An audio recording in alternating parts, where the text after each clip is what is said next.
Well, hello, my friends. How are y'all doing? I hope everybody's having a great Saturday.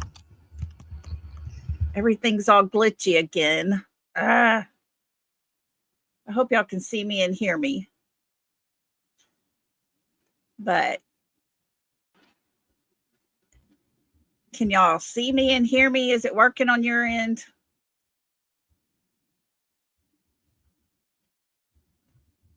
Yes. Okay. Good deal. Well, happy Saturday. I hope everybody's good, having a good day, good weekend. Um, Good news. We now have a junior high twirler in the house. She was so excited last night after her tryouts. She made it. So I was very happy to be there. Well, thank you all for being up in here. Let's see who we got. Let's see here. We got hello, Miss Rhonda. Hi, Brandy and Bo. Hey, YouTuber. Love wins. How you doing? Hi, Kelly. Hi, West End. Miss Kathy. There's Brown Eyed Girls. Y'all make sure to thank her for our new emojis. She did those for us, and I finally got them on there. Let's see. Toad Kissing Queen, how are you? All I Need Is Jesus. Coffee and True Crime. Nobody's been on, you've been bored. Hi, Ruby and Charlene. And Hope Floats. Miss Janice, did I say hi to you? Hi, Miss Janice. Hi, Dixie. Jasper and Michael. Hello. Let's see. Hi, Selena. How are you? Hey, Gypsy. I think I got everybody. Blue Eyes Jules, there you are. You be careful driving, girl. Let's see if I missed anybody. Okay, I think I did. If I didn't, if I skipped over you, I'm sorry. Hello. Hi, Falker's dad. How are you? How are you doing? Well, good deal, good deal. So, yesterday, I had to run, but I enjoyed our conversation we had going with, the family. And today we're going to talk about the stepdad. He's always talking that we would have heard that, we would have saw that, as if he was actually there. He's always done that from day one. Well, we're going to listen to a couple of things, a couple of different clips and stuff, and there's one part where he says that he knows that's exactly what happened. Yes, his verbal gymnastics. That's a good way to put it. Oh, Brandon, she got twirler. Yes, she made it. Thank you, Brandon. Hi, Cat B. Yeah, all these things but he says at one point in this conversation, they were questioning him, well, how do you know? And he says, I know for a fact. I want y'all to hear him, because he catches himself and then tries to kind of skip on by real smooth like. And so we're going to listen to it, because I wonder, what does Mr. Chris really know? I wonder that. And we got some other things to talk about as well, but Sebastian is still missing. He went missing from his home with his mother and his stepfather, where he lived. There is no scent. Out of 18 dogs, they found no scent. They have no video camera footage anywhere in the neighborhood of him walking, getting into a car, nothing. Nothing at all. And across the street, there is a video camera, a Ring camera that does cover their front door. And the mother and father have made very adamant remarks about that camera would have picked up if somebody would have came to the door to get him. And I don't think they quite realized that if somebody would have came to the door to get him and that camera would have picked it up, it would have also picked him up, opening the door and going out of it. And it never did. It never happened. So we're going to listen to some stuff and talk about his verbiage, the wordings that he chooses. And the first one we're going to listen to, of course, he's angry because he's not being told the story according to what he thinks it should be. And all the channel links will be in the description, so you can go there. I need to get my banner changed out. Let me get that done. So I got to cover my ass, guys. You never know these days. These streets are so crazy. But I don't think Shay or Evil Exist will be too upset. I think they'll be okay. But just in case, got to do all the things. I'll play a little music because some of it might have music with it that's not YouTube approved. So we'll do that to add to that music. And we'll get that going. Okay, we're going to play the first one. And then I'll go right into the next one, okay? So let me do this. Oh.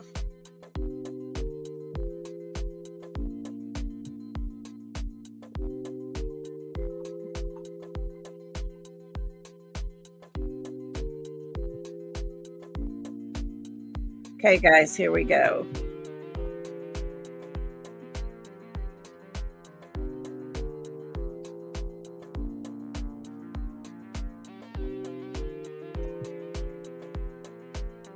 Talking more than Sebastian's own mother in interviews. It's all red flags.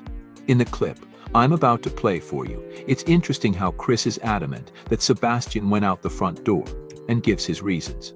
Many believe there are hidden truths in this statement. Take a listen. I don't know. For the love of God, I wish I had an answer. I wished we had something to go off of. So, Chris, I asked Seth this a few weeks ago, and so just no thought in your gut, spit it out. Doesn't matter if it sounds completely off the wall. What is your knee-jerk reaction to what happened?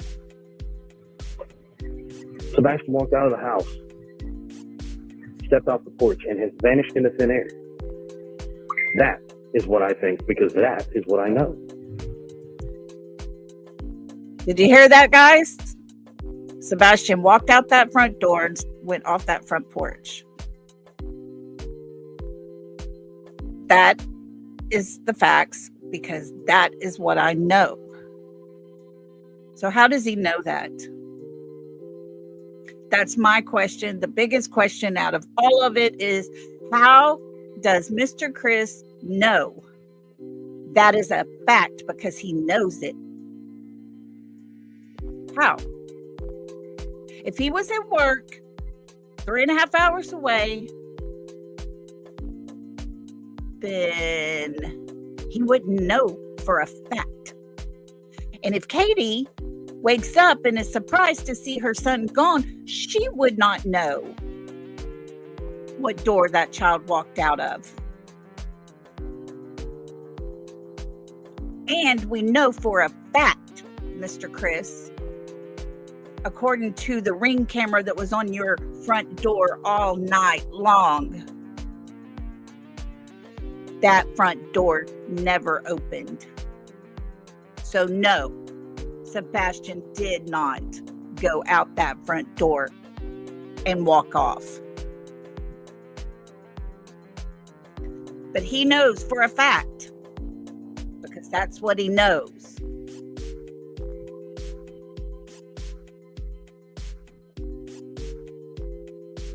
But what do you mean you know? I've been part of the investigation since day one. Okay. And if anybody else out there that's got some information in regards to where Sebastian has went, because last time I checked, there's not one shred of evidence. He knows he walked off the porch, is what I'm asking. I'm telling you, unless this kid is just in the thin air on my front porch, he sure had to go somewhere, so he had to walk off the front porch. Now, if you're trying to insinuate somebody was in my house or somebody's taking a child outside of my house, say I'm that. not insinuating anything. I'm asking, do you? Why would he have to insinuate? Why would she be insinuating that someone was inside the house? When she's asking the question, how do you know? And of course, you hear him skirting around that. He can't answer that. He can't answer certain questions. And I believe that he doesn't know that Sebastian walked out that front door and walked off. Hey, Tony. Hope you're doing well. I believe this man knows that Sebastian was carried out of the back door. Sebastian's feet never touched the ground. He knows the truth.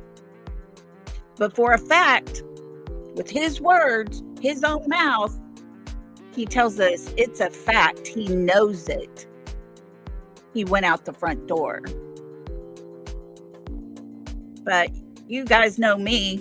I call BS because there is no video footage of that door opening that night.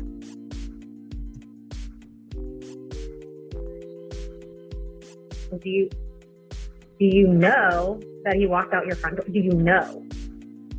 That he went out the front door? Or any door? Is that what you're asking? Do you know? Yeah. That's what we're asking. Okay, thank you. I just need a confirmation. I don't play games here. So, just to make this real crystal clear. Let's make it crystal clear. Mr. Chris does not play games, guys. He just lies. It's not a game. He just straight up lying. Clear. There's a back door. Every door in the house, when Katie got up that morning, was locked. Okay. Since it's already out there's a keypad on the front door. You don't need a key to unlock and lock my front door. Mm-hmm. But you need a key to lock every other door. And every other door is locked, folks. So did Katie do that? Did Katie make sure all the other doors were locked, and could Sebastian just walk out? Could he walk out the front door? Every door was locked. So what you're saying is that the only possibility is the front door. Is that what you're saying? I am saying the most conceivable way possible that this makes sense is that he walked out the front door. Okay. Seems to me every interview he does, the interviewer is the one clearing up his questions and telling him what he's really thinking. So this is what you're saying? He gets himself into such a jumble of lies. Everybody wants to try to decipher it, and he goes with what they're thinking. That's what I'm saying. Okay. Did he walk out without his shoes on? Is that what you believe? My statement earlier is real simple. Sebastian walked out of the house not wearing any shoes. Could he have been running and scared of something? Don't know. He could. He's a young boy. It's dark outside. God only knows. So, Hang on, guys. Let me stop this one. A lot of people wonder if you have to have... Sorry.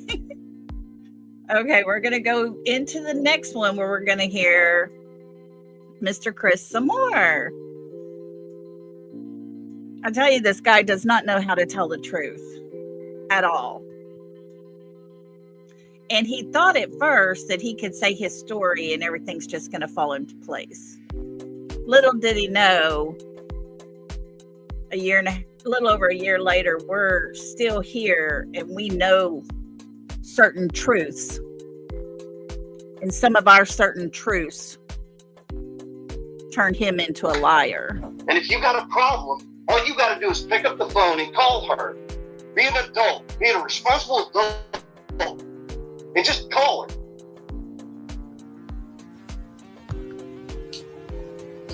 Can you hear me, Chris? Oh, I can hear you. Because all I'm hearing is anger and attitude from you. What I'm trying and you should, Seth. You should. Why? No, sir, he shouldn't, Mr. Chris. No way in hell should Chris Proudfoot be talking to Seth Rogers the way he does. This part here makes my blood boil. I cannot stand the way he's talking to Seth, but I am so proud of Seth and how he handles this and remains calm. When you sit back and you just listen to it, it's almost kind of funny because Chris is fuming mad and Seth's just all calm. Go Seth. But nobody deserves to be talked to the way Chris is talking to Seth right now. What you're doing is bullshit, and you know it. And here we go. Continue to move forward regardless of what the outcomes are. Right. Whether Sebastian walks in the door, they find him in the woods somewhere, or we never found him. That's right. The aim is to bring him home, but the world and life does not stop us whenever. Right. They had cats. And I'm allergic to cats. So, Mom made the choice and got rid of the cats so we could. She got rid of Sebastian's cats for you. Is that what she did to Sebastian? Remember, y'all were fed up with him. But as for contact between me and the Proudfoots, there has been no contact.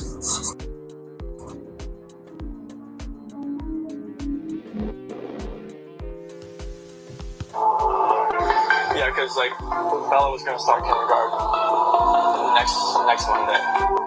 Sebastian wasn't very much, he didn't go outside very much. He prefers to play. He prefers to look at the sun. It was typical for him to get up and come and rummage for snacks and things like that. To be here last night and to go into their rooms and know that I wasn't going to turn the rain machines on. And I know that I wasn't going to turn their monitor on. I know I wasn't going to kiss them to bed tonight. It was that's why last night was horrible. I couldn't do it. We have a business empty. That is never, normally ever empty.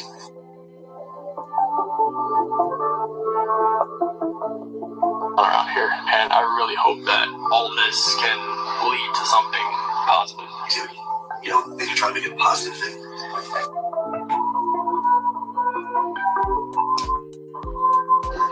If she's vanished, I want her back so bad. I want those kids back so bad. My son, I want to find him so bad. There's no malice. We just want our going home.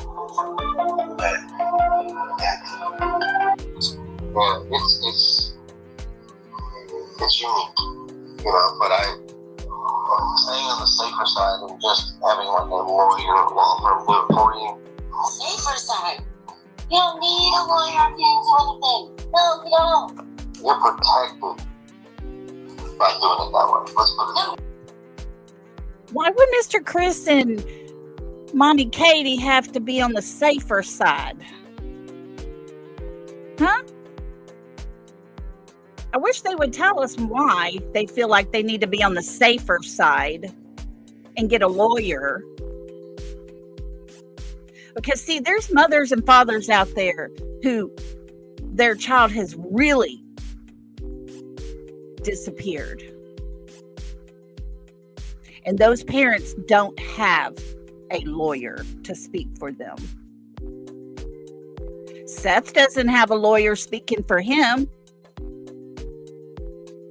But the two that keep telling the same scripted story over and over that changes every time they open their mouth,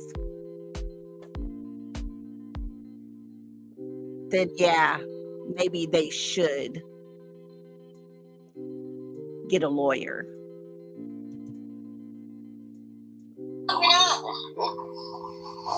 Stay protected.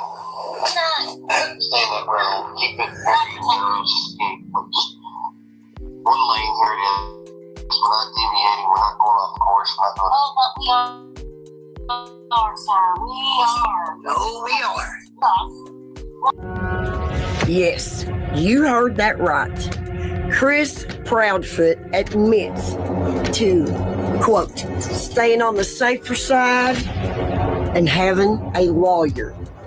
Well, Chris, if you and Katie didn't do anything wrong, why do you all need a lawyer? See, that's why that Katie has these strange statements. That's why they're not coming out as much. That is why I think they're suspects. And that is why I don't think they're talking to law enforcement anymore. He just said, keep your story narrow and don't change your story and deviate from it. Okie dokie. So, before anybody says anything or tries to attack, it's Mr. Chris's words. He knows for a fact Sebastian walked out the front door and stepped off of their porch. He knows for a fact because that's what he knows. He has a lawyer because he wants to be on the safer side. Well, when you lie, you need a lawyer. When you don't tell the truth, you need a lawyer. You need a lawyer for times when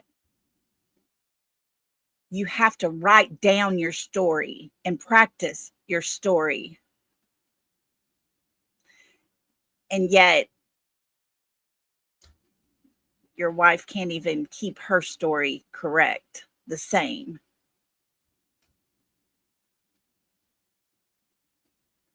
Blows my mind that people go to look for Sebastian and they get threatened. And I can say for a fact that there is a connection to Chris Proudfoot when it comes to the people that are doing the threatening stuff. I can say for a fact that there is a whole YouTube street full of drama channels that are spitting out narratives that are not true. They're half facts because it's what Katie and Chris want them to do. And that kind of person does need a lawyer. But if there was nothing that you've done, you wouldn't need a lawyer, would you? Now,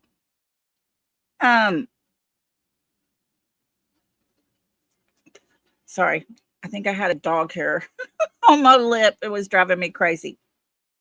We're going to listen to Mr. Chris calling to a YouTuber, to a channel, and basically make fun of himself, all the things, playing a joke, thinks it's funny. Doesn't sound like a grieving father to me. So let's listen to this. This one's a little longer than the others were, so I think you'll be interested to hear. I won't say enjoy so much, but you might be interested. All right, here we go.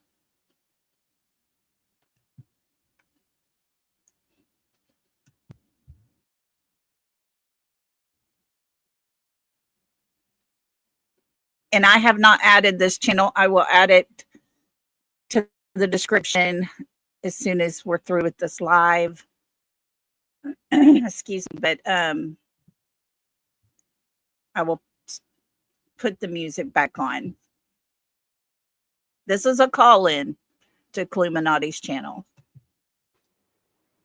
I heard y'all giving away them T-shirts. What's that boy's name?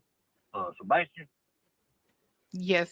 Well, not me. Duchess, yeah.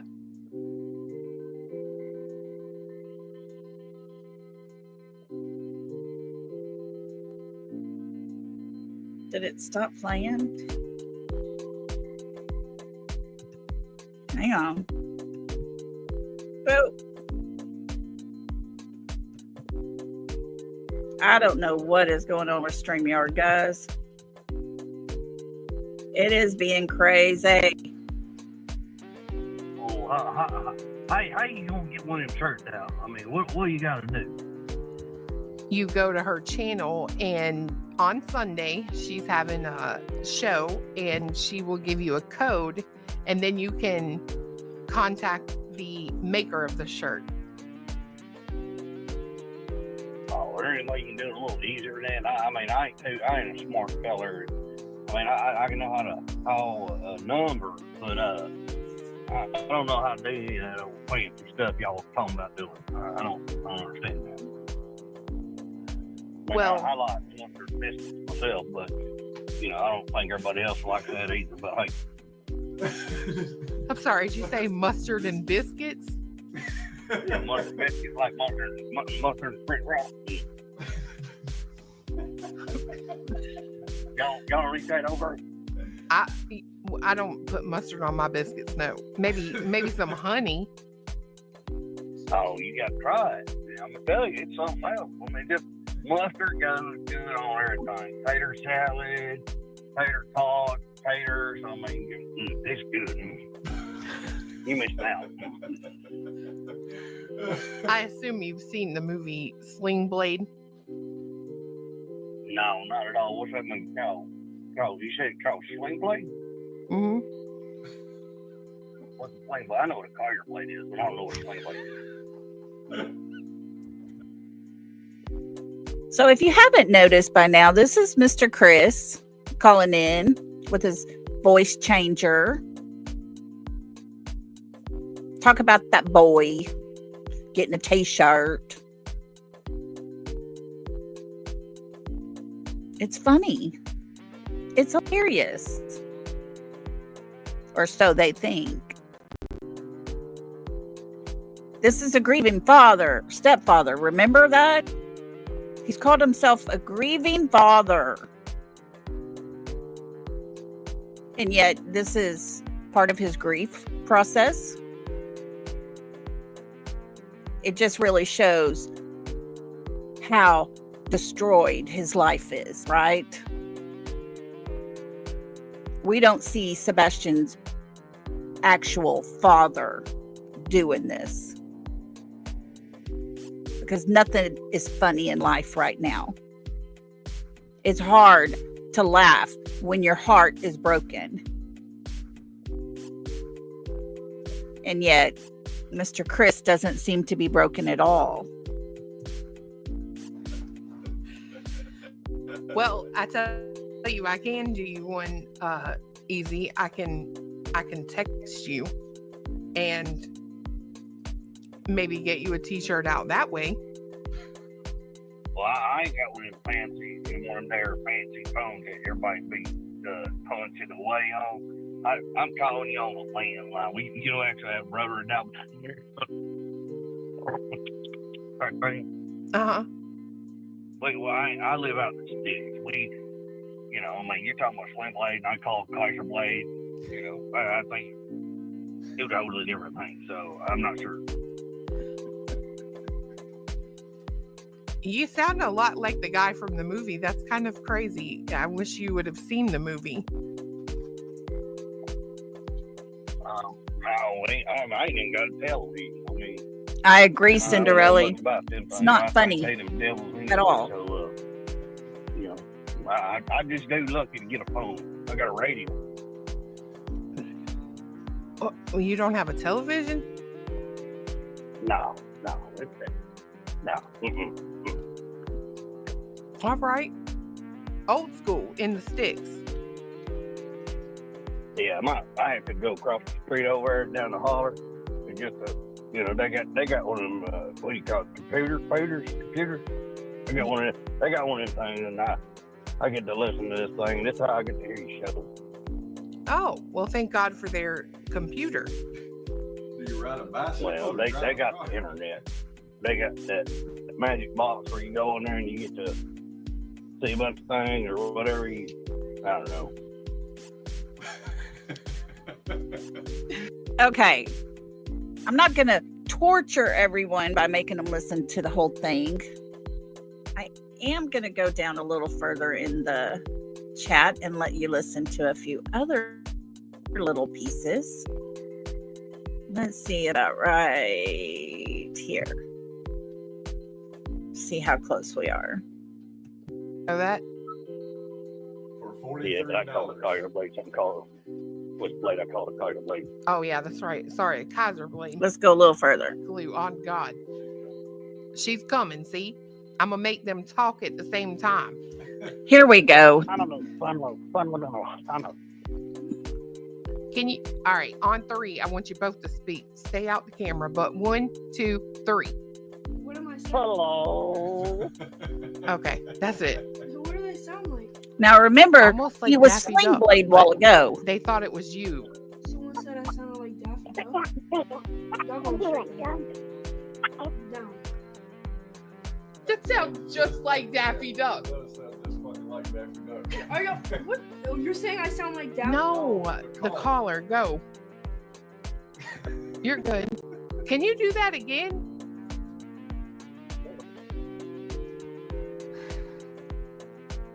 Hello?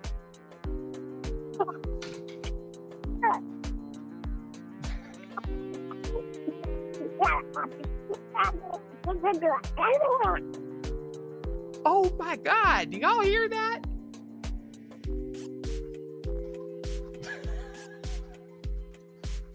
Like, I promise y'all, it ain't Dago. I swear on everything I am. I could show you my Discord. He ain't even online. How are you doing that? Isn't it funny how... Isn't it funny how people in her chat think it's her daughter, this Dago person? They thought it was truth. All these people. From the very beginning. And yet, it's so obvious who it is. But let's keep listening. I can't understand it. Can you? Somebody said he's in North Carolina. Bad signal. That was really wrong for whoever said that. That was wrong. North Carolina has good signal, okay? Is it what they're saying? Is it Willie? Oh, Willie. It might be Willie. Are you Willie?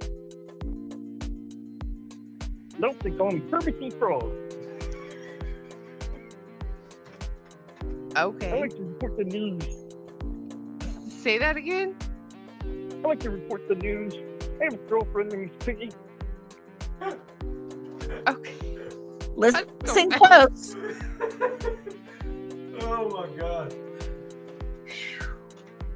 Do your hands always smell like bacon? I'm just curious.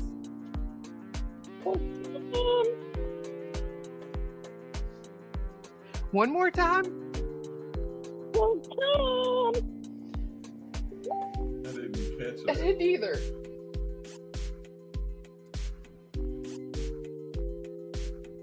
Now, guys, Sebastian's name was in this chat. Sebastian's name was mentioned in this recording, this live stream. And now that he's playing Kermit, she wants to know if his hands smell like bacon. Because Miss Piggy is his girlfriend. And yet we are the ones disrespecting Sebastian? These people are insane. Let's listen to just a little bit more. My fingers could smell like bacon, but that wouldn't be very good.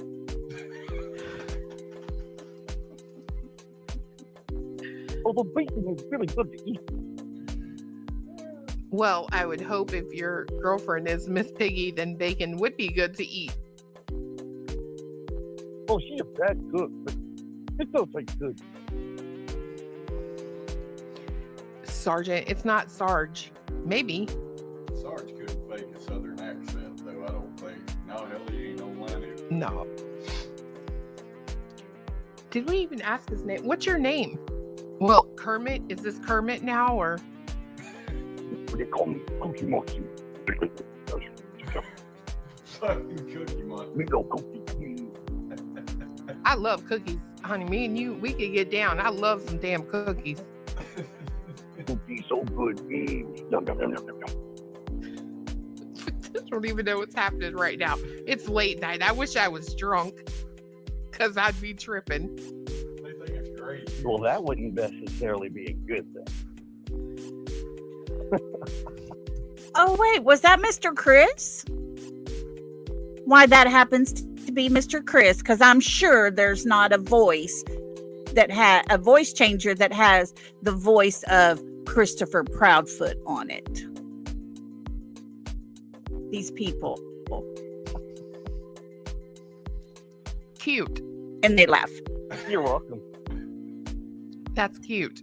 You're so welcome. We got all the characters. Now, that's a stepfather of a missing child who calls himself a grieving father. Janice, thank you, Miss Janice.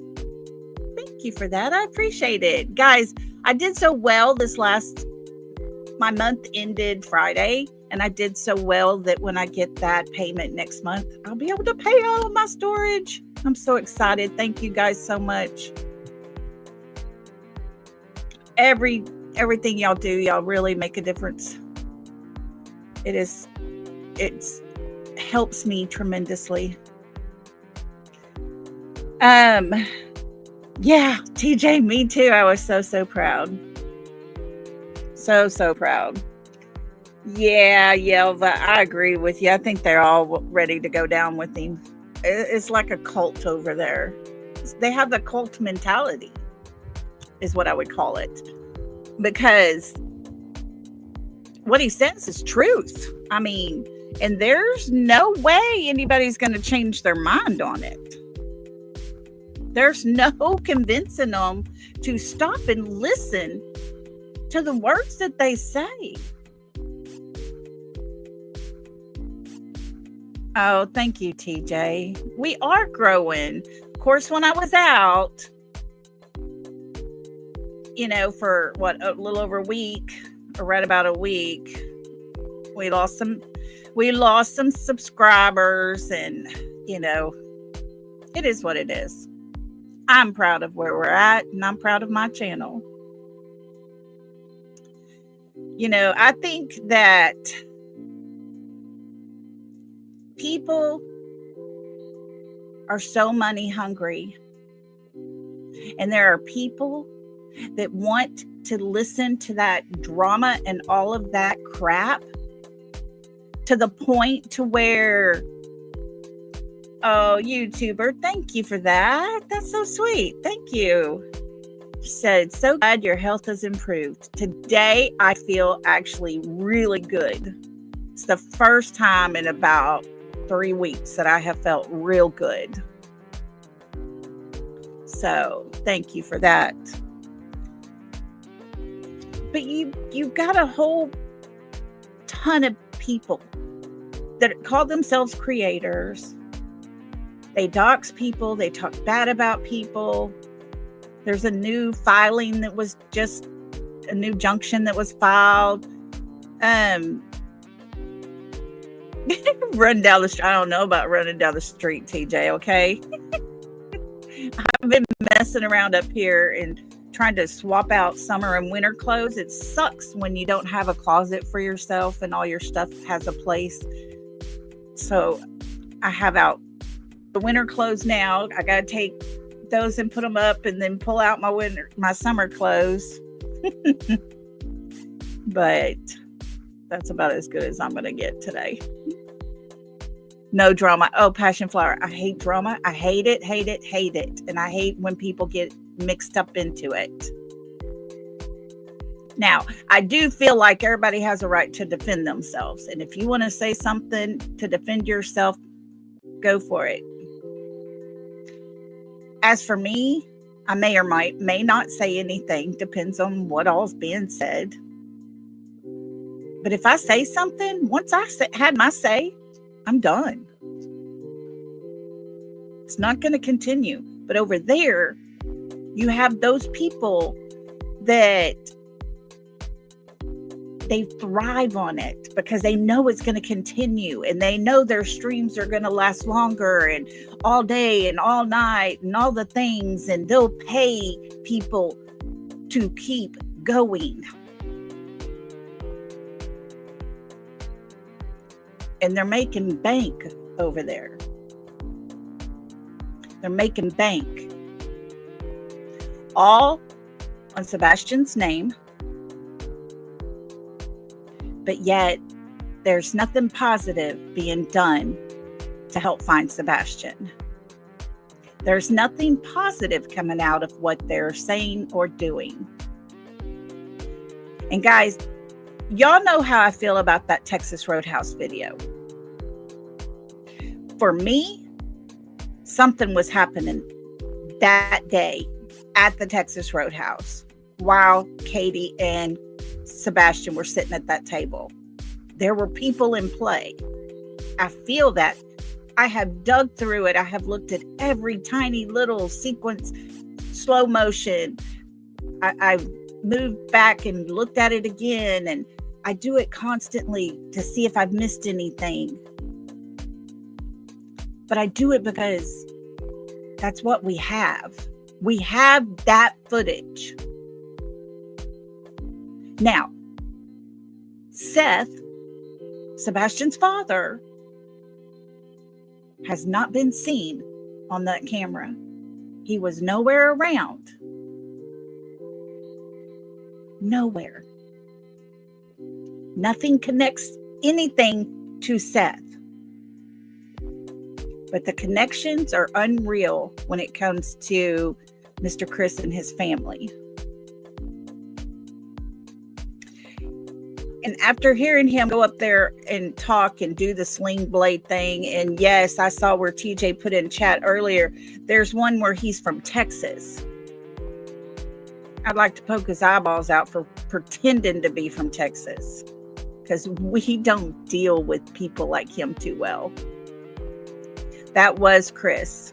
He was the sling blade guy. Then he was Donald Duck or Daffy Duck. And then he was Kermit the Frog and Cookie Monster. And then he was himself. Having fun, laughing, cutting up. All is great in the world. It's not like, hey, I need a laugh, so I'm going to go in here and do this while I'm not looking for my runaway missing son. Nah, not that. It's absolutely embarrassing to Sebastian if he knew how hard Mr. Chris was putting his name out there, how hard Mr. Chris was trying to find him. But then again, Mr. Chris said he knew, right? He did say, I know. But he lied. He lied. Sebastian never walked out that front door. Sebastian never stepped off that front porch. He lied. Just like they're lying about the video of the man walking the dog, and Sebastian was the one that was running behind the truck to hide. Folks, if you stop and think about it, Katie talked on the phone till midnight. She hangs up. She's got to wrangle them dogs. Get them doggies put up in their bed.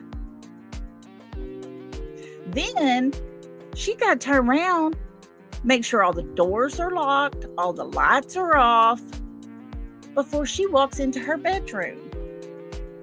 Well, Sebastian would have had to leave the house to sneak down there, even though it's not that far down the road. For him not to be seen on camera, he would sure have to be sneaking up all in the dark and squirming his way around the neighborhood to get to that spot. So she would have seen him walk out that front door, right? But she was all surprised at 6 o'clock when he wasn't in his bed. The stories they tell do not make sense. And to have Mr. Chris sit here and tell us that he knows, he says, that's a fact because I know it's a fact.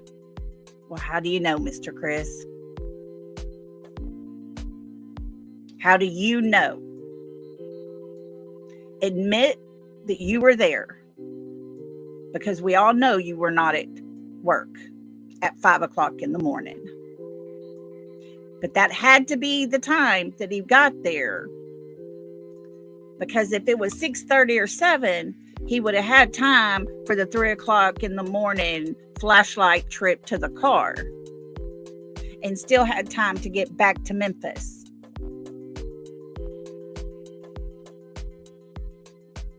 So yeah, Mr. Chris, your whole alibi is shot to hell. And it's so aggravating because they know Katie holds the key to all of this. Katie holds the key to what happened to Sebastian. How did he leave the house? Don't tell me she was in her bed knocked out and has no idea that Mr. Chris carried him out that door.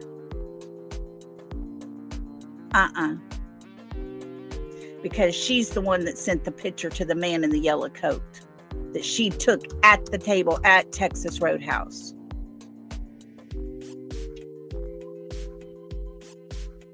You know, the picture that she's not going to put out so that nobody recognizes him.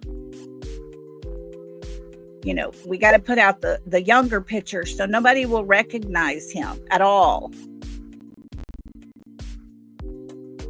It's absolutely so obvious what they're doing because they're so bad at what they do. I don't think like a criminal. I don't think mind-wise as someone who wants to hurt their child. You know, there was a time when I was a mom. I was young, had my 3 kids. They were small, running around like little banshees. They get overwhelming. My husband's at work on a tugboat. He's gone. My mother passed away when mine were babies. You know, so it was all on me. And I wasn't close to my mother-in-law. They lived, several hours away from us. So there was times where I was like, ah! I would tell them, I'll be right back. And I'd have to go sit on the front porch for a while and decompress. But even at the worst times, I could have never, ever had a thought of hurting my children. I might want to ring them upside the head sometimes, and just go, stop it. But it never happened. I couldn't do it. So I don't think like them. I don't see how I could ever sit at a table across from my child, take pictures of him, send it to someone for whatever nefarious reason, while other people that are connected to them are scattered throughout this restaurant.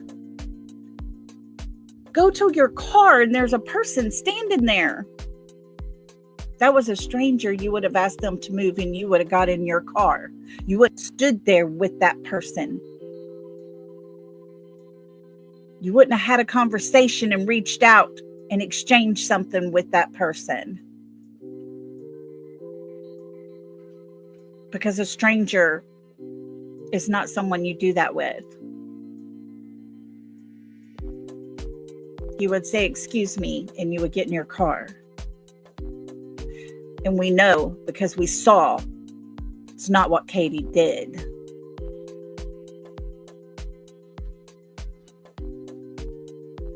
I couldn't imagine sitting there for all that time across from my child and having hardly any communication with my child.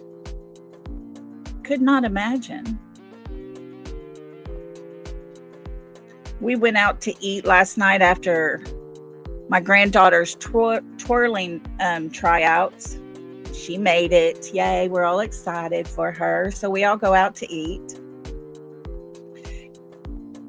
And they were pretty packed. She chose to go to Outback. And so they're pretty packed in there. And the adults sat here. And right beside us was a booth where the kids, they wanted to sit there. And they were at a different section of the restaurant. I was on the complete other end. And yet we were having communications. Me and my grandchildren. And it's got to where we have these little signs that we do with our hands, like I see you. And then this is I love you. And stuff like that. And we were doing that. And they were giggling and having so much fun and everything. And they would come over every once in a while, sit with us for a minute or whatever, one at a time, whichever. But it was the best time. I just love those times. I couldn't imagine sitting there and not talking to my child. I couldn't imagine. Not one time was a phone picked up last night. Not even the grown-ups. Not one time. And the kids, they didn't have tablets or phones or anything. They were just giggling and having such a good time. That's what life should have been for Sebastian. But guys, he didn't get that. He didn't even get that the last few hours that he was with his mother. I can't imagine knowing that your child's fixing to be taken. At any time after you leave there, your child's going to be taken. And you sit there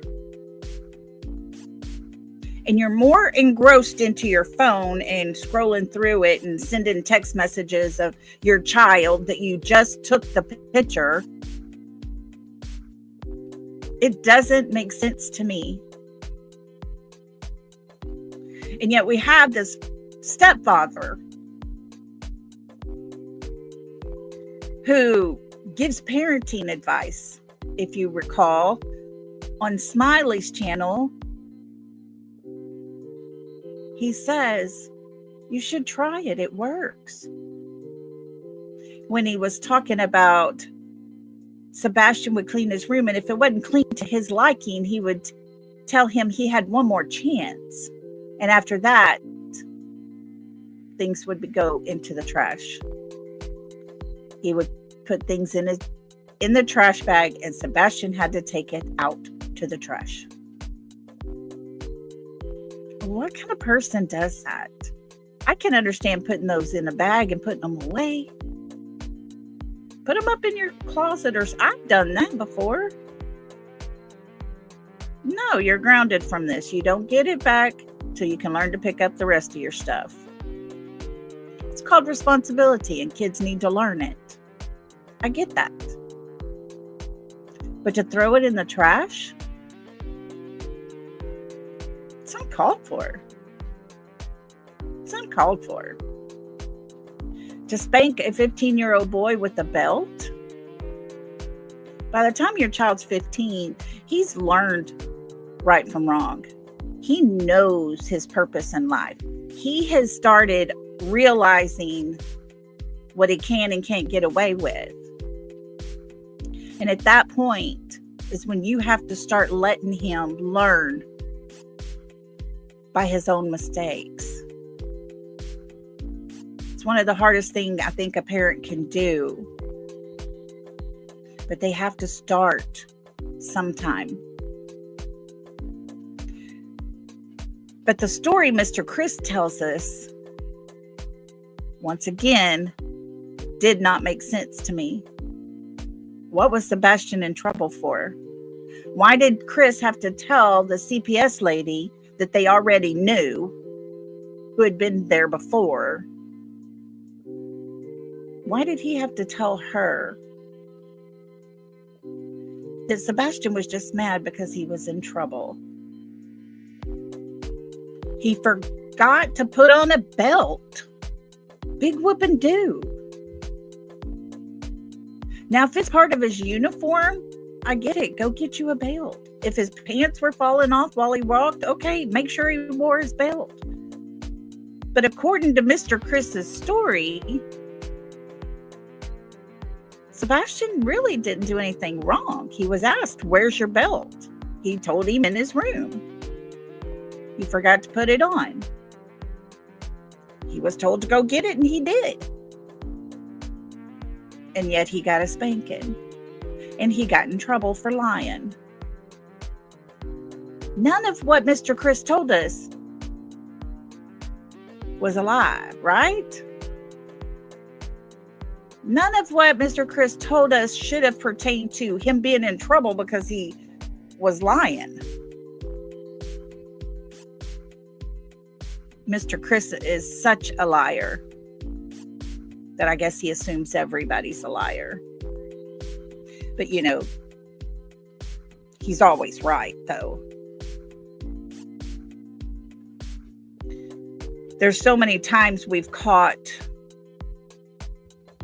the things that Mr. Chris says where he's just nothing but straight up a lie. I played it a while ago when he says he walked out that front door and stepped off of that porch. Well, folks, had he done that, there would have been at least one dog pick up that scent. But when you have 18 dogs out there and no scent is ever picked up anywhere, no matter that Mr. Chris says scent was found by several dogs, it went around their house, across the backyard there, and over to the retention pond. And nope, it's not what it was. Because we know that for a fact now. Because that's what law enforcement has told us. There was no scent. Brown Eyed Girl, thank you for this. Looky here, guys. She gifted 5 memberships. if you got a membership from our Blue Eyes, I said brown eyed girl, Blue Eyed Jewel, will you please tell her thank you? Thank you for that. I appreciate you so much. We are growing. But yeah, we're just every day talking about all the things that we do know. We're doing everything we possibly can. And Sebastian is not even related to any of us in any way. He doesn't even know us. And we have more of a heart for Sebastian than what his stepfather does. Not one of us has ever made fun of Sebastian. Not one of us has ever said anything negative about him. But his stepfather has no problem saying those things. Justin. Hello. Oh, it's all good here. Hope you're doing all right. You hang in there. Tell you, you just can't be on YouTube at all without any drama coming along sometime or another. Isn't it something? But guys, we have a better heart than Mr. Chris does, for sure. And if Katie knew or knows what happened to her son and where he went and who took him where, if she knows that, then we actually have a better heart than his own mother does. Because a mother who can do interviews and talk to people and tell them that he ran away.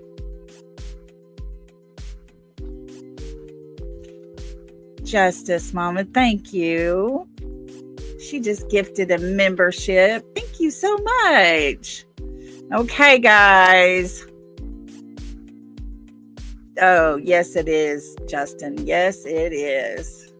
Okay, we have to welcome everybody. Welcome to our new members. Let me get it pulled up. We got to welcome everybody to the South. Welcome to the South. We break that good stuff out. We got enough to go around. You can't get it right and get down. Welcome to the South.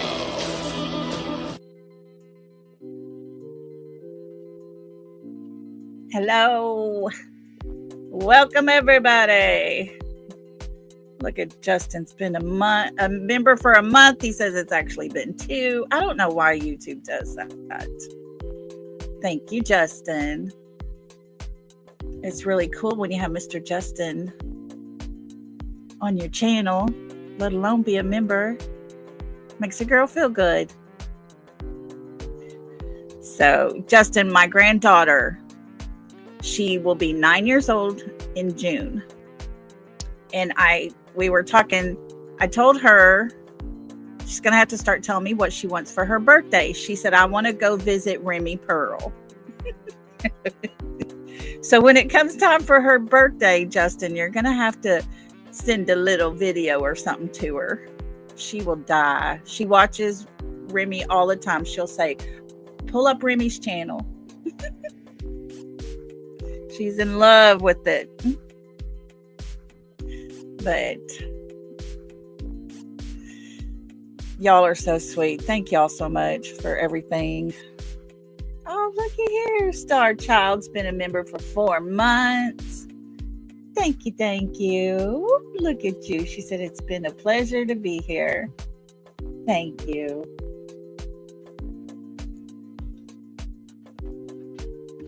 You know, we could sit over here and we could talk crap. I could talk crap with the best of them.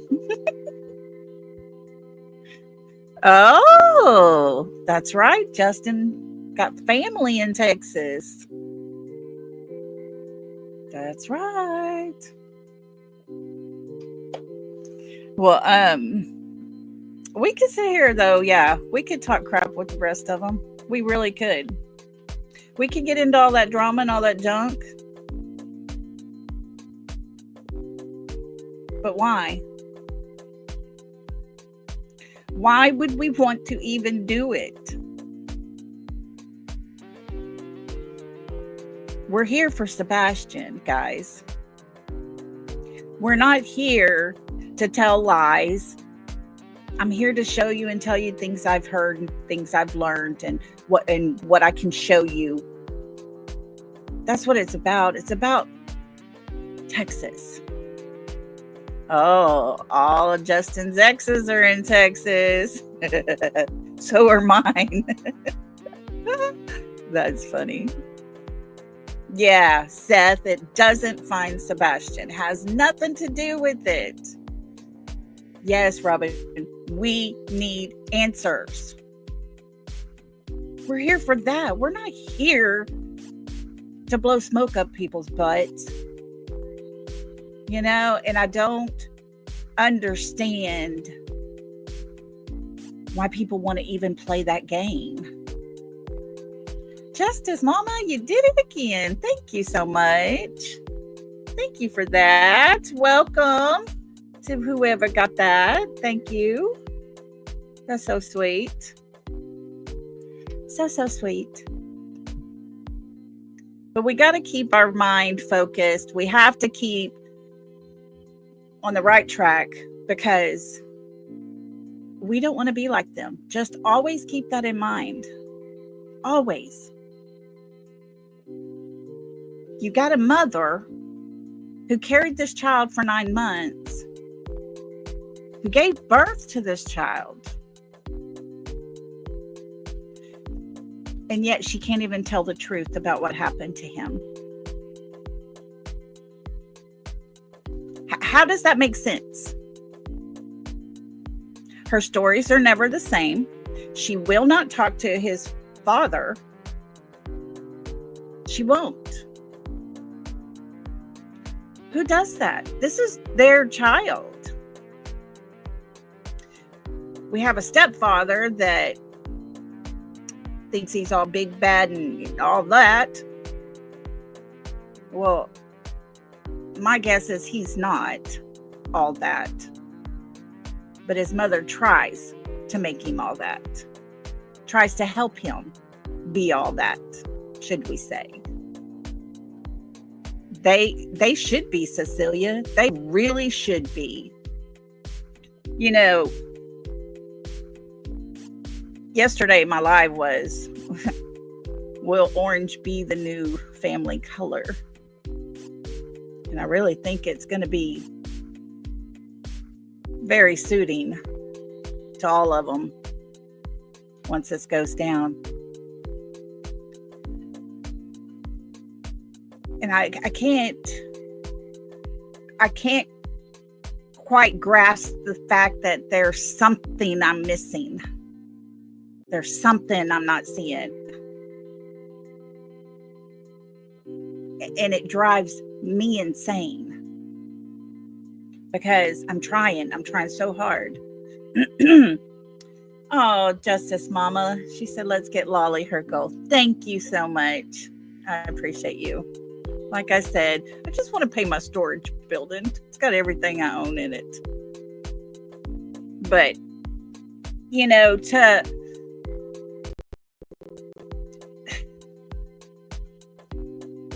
sit here and to go over everything I've got. And I've got tons of stuff on my computer. I got tons of stuff on my tablet. I got tons of stuff loaded up in my phone. In any free time I have, yesterday sitting in a lawn chair in the school parking lot waiting for her to get out of her twirling tryouts. You know, the other grandma's there, my daughter and son's there, my other daughter's there, you know, a big group of us. And at one point, I pull out my phone and start looking over videos again. Look at Blue Eyes Jewel. We will not stop praying for Sebastian and Seth. We are Sebastian's army. Yes, we are. We are, for sure. Thank you for that, my love. I appreciate you. Blue Eyes is my girl that we will sit up to early in the hour on the phone, sending pictures back and forth, reading statements and posts and all kinds of things.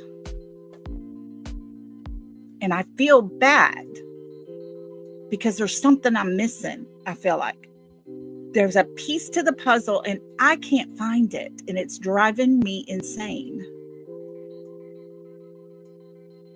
And yet his mother goes on vacations. I went and spent a week and a half at the lake. I did a live almost every night. I'm still looking and going through my notes and going through all my stuff that I got in my tablet and my laptop and my phone. And I'm still looking every chance I get. But his mom can travel. His stepdad can travel and buy his mommy some jewelry.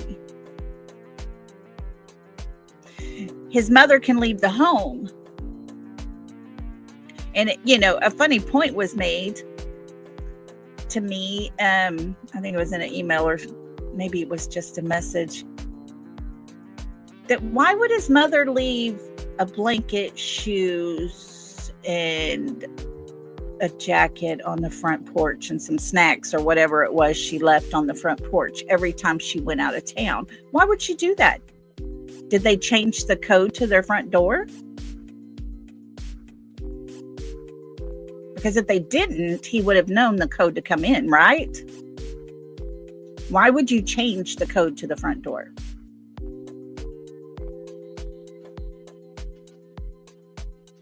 But hey, I don't think they think like us. There was an agenda. There was a purpose and there was a reason. And to make them not look so bad for making the choice that they made, we now have a missing child because they played the script. And yet, I sit here and I get aggravated and I get frustrated because I don't have a choice to go get my child. I can't get my child anymore. I can't. I can go to the cemetery and sit there and visit with him. But I can't just go get him somewhere, pick him up and bring him back home and, look who I found. And I look at it like this. If he is no longer with us, or even if he is, this mother could carry the way. Her grieving is something I've never, ever seen or experienced anywhere at any time of my life.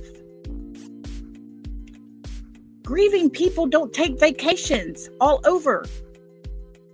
Grieving people don't leave their home when their child could possibly come walking back in the door. And to have the balls to say that on TV, on the news, can't wait for him to walk back in that door. Well, Hooker, you might not even be there, so what are you worried about? That was my response. Blue Eyes. Thank you, girl. You said, Lolly, we will keep researching and sharing info. That's right. So, yeah. Why is she talking about him walking back in the door? She probably won't even be there.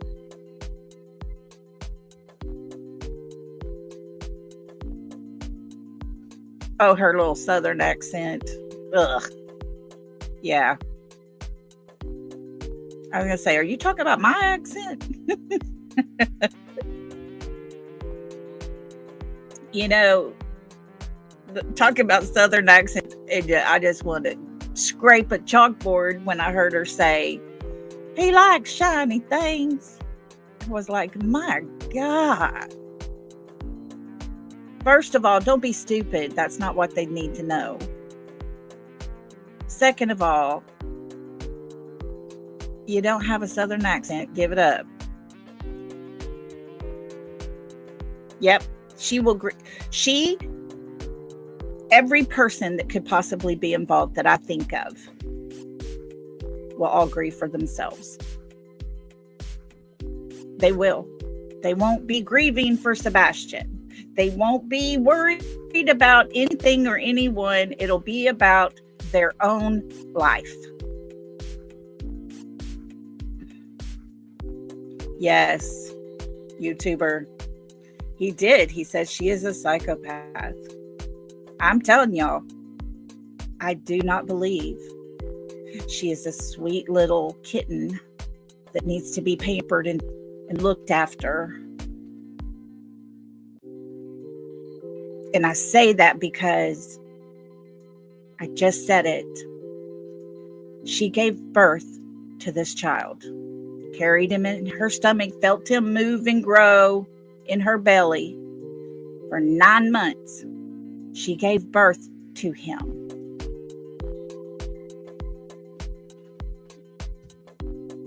You don't just do away with your child. Whether you ship him off to go to someone else's house, or whether you hand him off and let somebody do whatever, you don't do that. And you don't act like you're crying when you can't produce tears. Come on already. This whole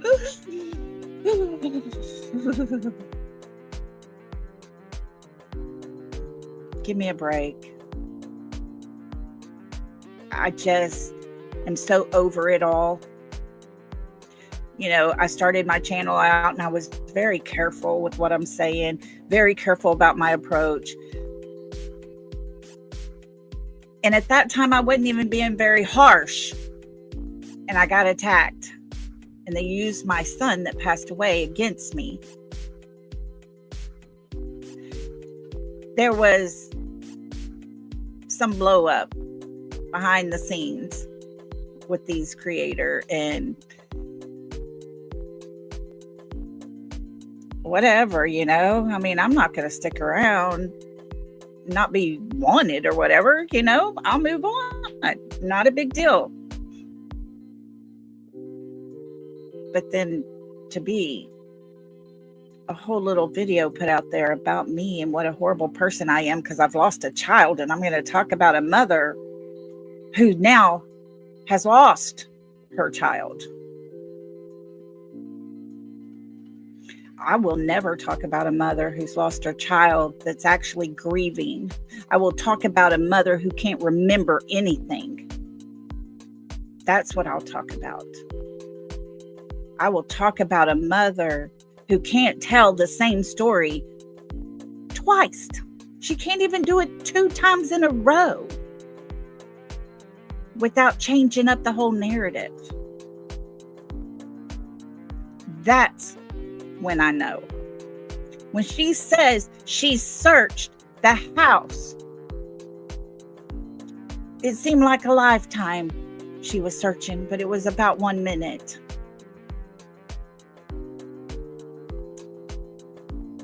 No, I call BS. They've said themselves he liked to hide in little corners and behind doors and things like that and jump out and scare them. So it would take you more than 1 minute to open every cabinet door in that house, every closet, every door, and look in every corner. There was no looking. She woke up dressed.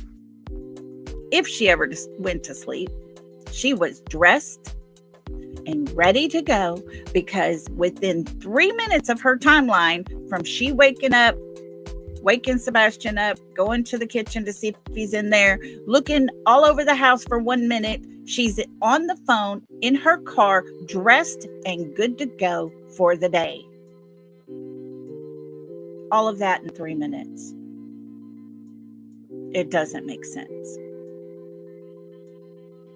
That's when I knew. In my heart, I knew this mother was lying. Most of us, it takes us 3-4 minutes to even get out of the bedroom when you get up in the morning. You get up, you stretch, you're moving around, you got to go pee, you got to, go get the coffee on before you ever make it to your child's room.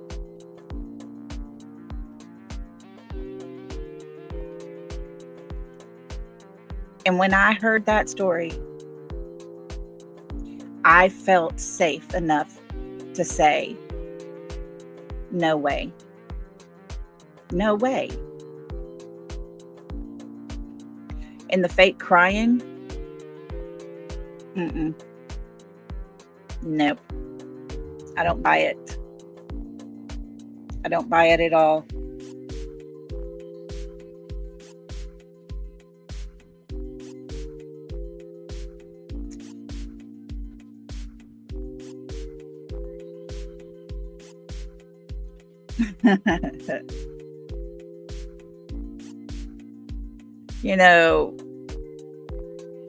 We all come on these different channels. We're all around the street together. We see each other in different chats. We have a little community here, and it's a great place. Justin said it. We're on the right side of history, and we will be. I believe it 100%. I believe that what we are doing is the right thing to do. I want to be, my whole purpose to have this is to go through everything, to look at things, to sit down and read it and think through every little detail. I'm constantly taking notes. Constantly.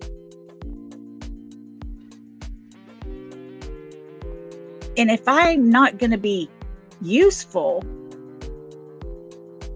if I can't get on here and do anything to at least keep this young man's name out there by talking about what's happened to him, then I'm wasting my time and your time.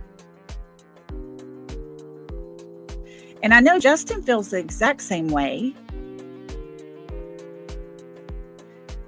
And there's all kinds of kids that are missing. All kinds of kids. We could spend hours and hours every single day talking about all the kids that are missing. But when you put yourself and you dig so deep into something and you believe in someone that is lost, it consumes you.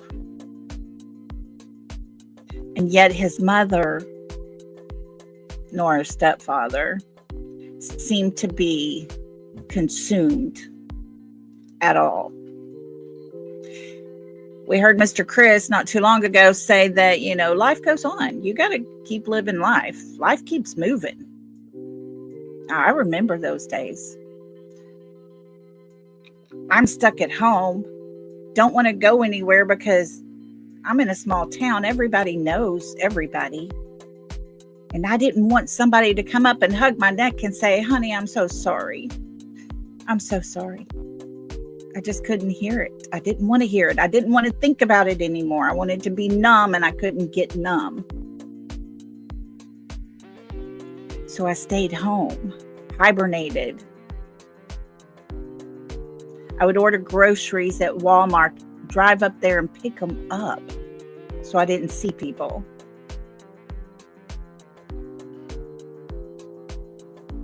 And yet, the grieving process is different for everybody. And that's just a human nature. That is according to the person you are. My ex-husband, he said, it's been 2 years. I have to stop. I'm at 5 years and I'll never stop. But I did get to that 4th year and say, it's time for me to accept where I'm at. But it took me 4 years to accept the fact that my son was gone and I had to keep moving, participate in life again, because I wasn't. I really wasn't. And to see a mother who has no idea where her child is even at, I don't see it. I don't see no signs in the way she talks and the stories she tells. It does nothing to help find Sebastian. Nothing. And yet I would give anything to be able to go out and look for my child. I would give anything to have that hope that my child's coming back home. And I would not stop. We just did the thing about the mother crying out for help for her daughter. She is doing that to this day. She is putting everything out there. She is talking to people. She's calling people. She goes up to the police station. She asks them to go 3 times a week to lay eyes on her daughter because she's terrified for her daughter. That's a mother. That's a mother who loves her child. You don't lose a child and then leave your home 2 weeks later because you don't know where he's at, supposedly. So why are you leaving your home? There would be no one to stand in my way between me and my child.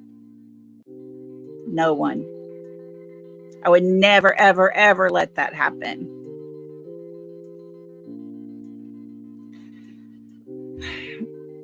Yeah, Alicia, that bond is strong, huh? I mean, there's no, okay, he's gone. I don't know where he is. I'm going to go. No. My son has been gone from me for 5 years.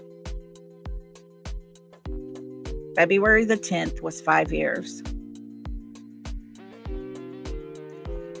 And I still feel him with me. I still instant think about him when I think about the others or what we're going to do and decisions we're making or talking about or whatever. He's still part of our conversations.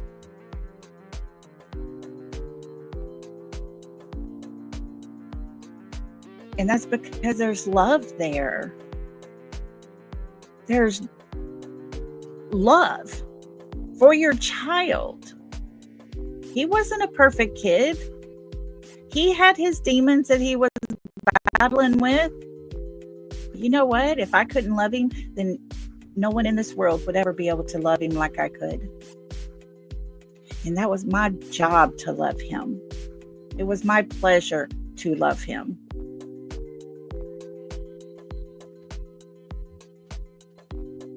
And I would never, ever talk about my child in such a way as to make fun of the way he danced and how he ate and he stunk. And seriously?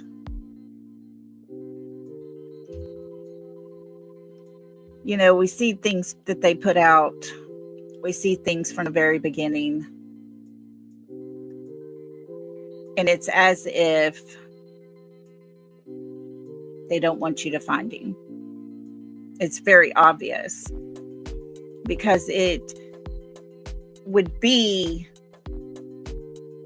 a very unconscious thing to do, to give a picture that is most recent of him to put on a flyer.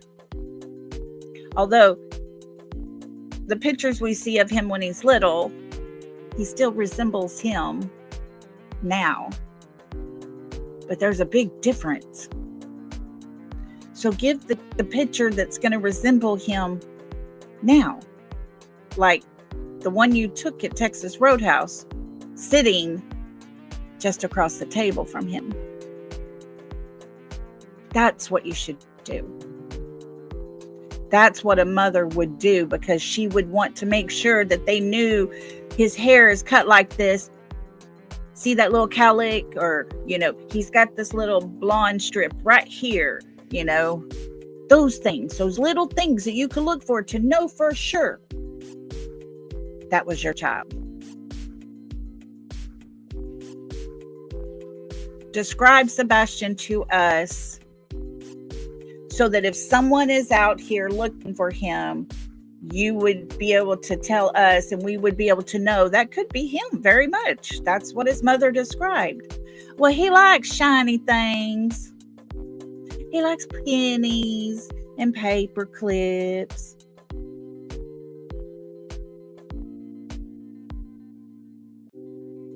How does that help us? If your child's hiding somewhere, out in a pasture or a barn, what shiny things is he going to have that would help us to recognize him playing with those things? It doesn't. They don't want him found. They don't want us searching. People that do search, they get threatened and they leave and they quit. Just what they want. Just what they want.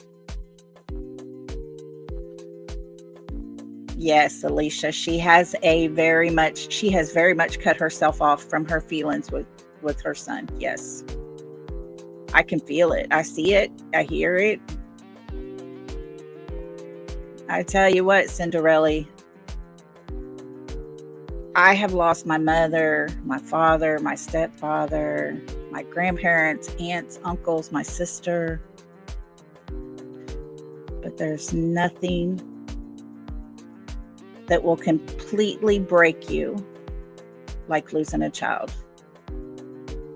That is a whole different ballgame.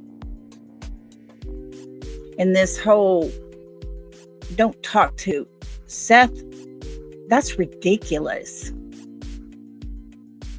That's straight up manipulation and control. I mean, my husband and I were 2 weeks away from our court date to get divorced when he found out, came in, and he and I were together the whole time. I wouldn't have made it through if it wouldn't have been for him there. Because that was our child together. That was our child. We still see each other because the grandbabies have events and things. We still go out to eat for our kids' birthdays.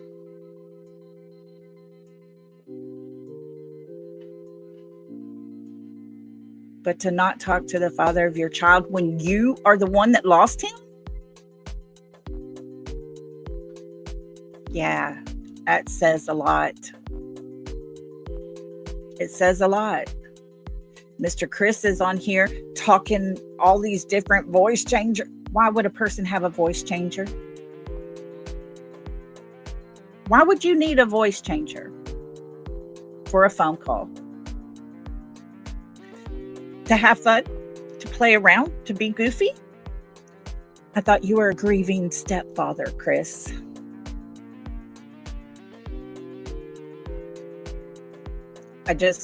Like I said, folks, I can't understand it. I don't get it. It does not make sense to me. But I don't think like that. None of us think like that. None of us think that way, and therefore we're not going to understand it.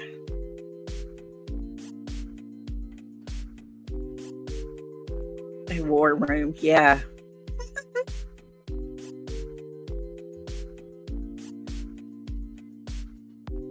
If Seth saw what? What are we talking about, Bo? Oh, the video where the boy's walking across the street. I tell you, my heart skipped. When I saw that, my heart skipped. I screen recorded it. I posted and took pictures. I'm like, oh my God. Yeah. I don't know if they saw it, if Seth saw it or not. I was told that in the comments of that video yesterday, there was someone left a comment that said Ellie had it, they had looked into it, and it was just a doppelganger type.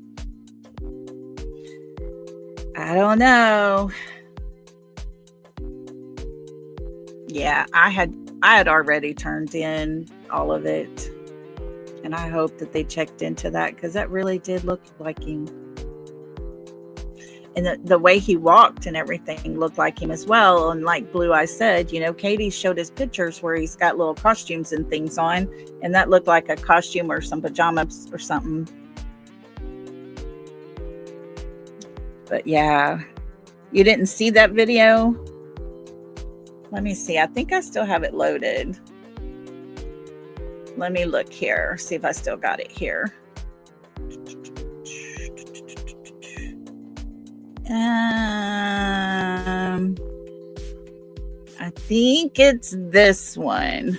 And now they're beginning that road to recovery. Let me let you hear from him and how he's so thankful for.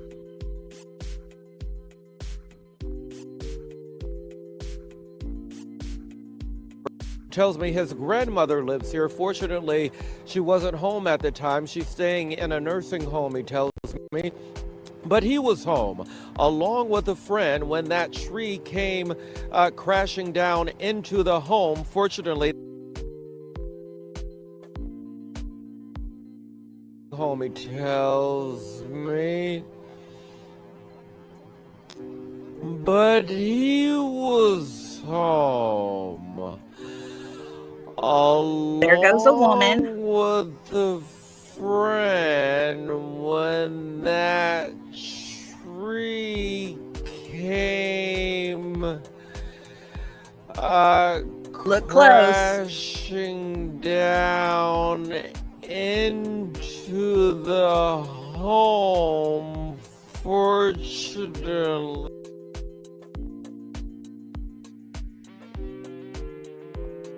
wow, huh? Yep. He has an Adam's apple. That's what I mean, that was one of the things I noticed too, Alicia. You know, he does look small. I agree. He looks small, but I don't know if it's just the outfit he's wearing that would make him look a little younger. I don't know. But a lot of people said he was too young to be Sebastian. But when I first saw it, oh my gosh, my heart flipped. I couldn't believe it at all. So we know for a fact Sebastian has 2 people out there that look just like him. One was on Grandfather Mountain and one was over there with the tornadoes. Let's see, what did Mohawk Mom say?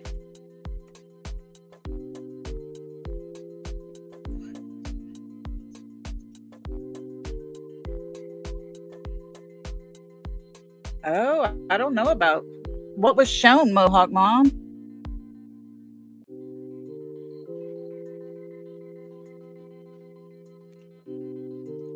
That's what I think too, TJ. That's what I thought. That was my first thought when I saw that.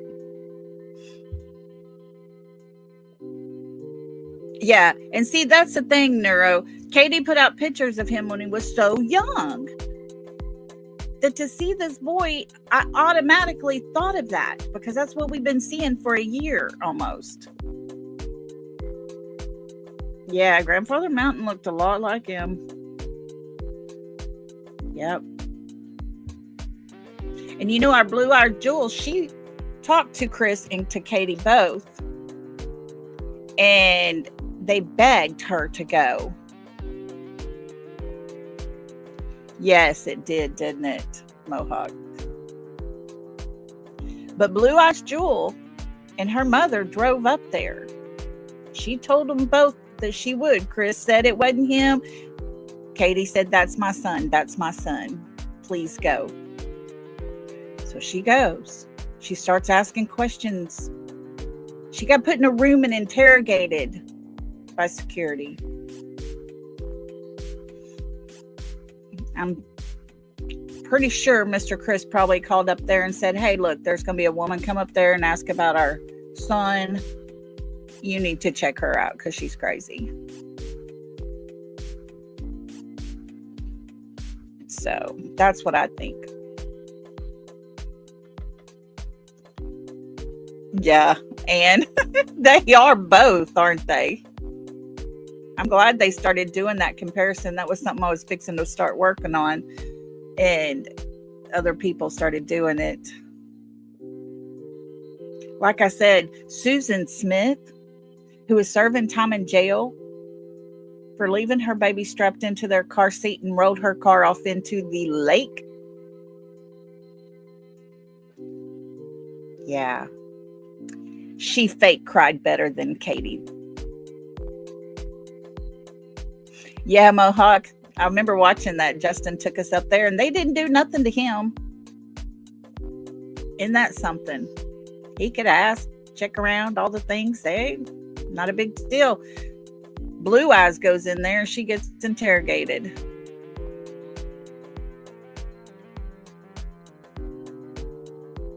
I have no idea, Charlene. I do not know if Seth actually physically saw that boy or not.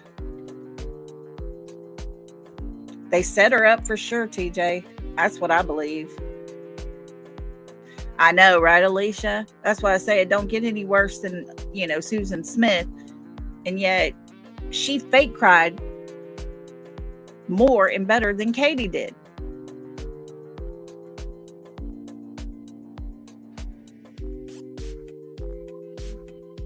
Right? Yeah, I agree, Blue Eyes. I think it was because Chris knew she was going and he called up there and told him to do it. I bet you $10. Yeah. Well, sometimes she did, TJ. Sometimes she'd have a couple of tears. But she was more dramatic and stuff. I just say it all the time. Oh, look here.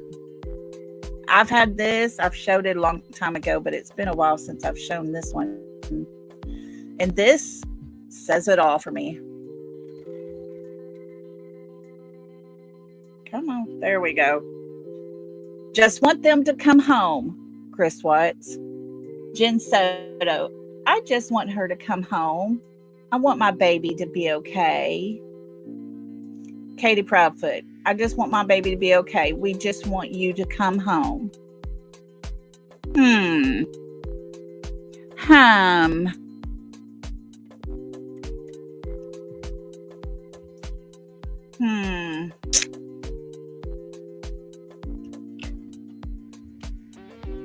Right? I mean, when you're saying the same words that a woman that allowed her young daughter to sleep with her boyfriend,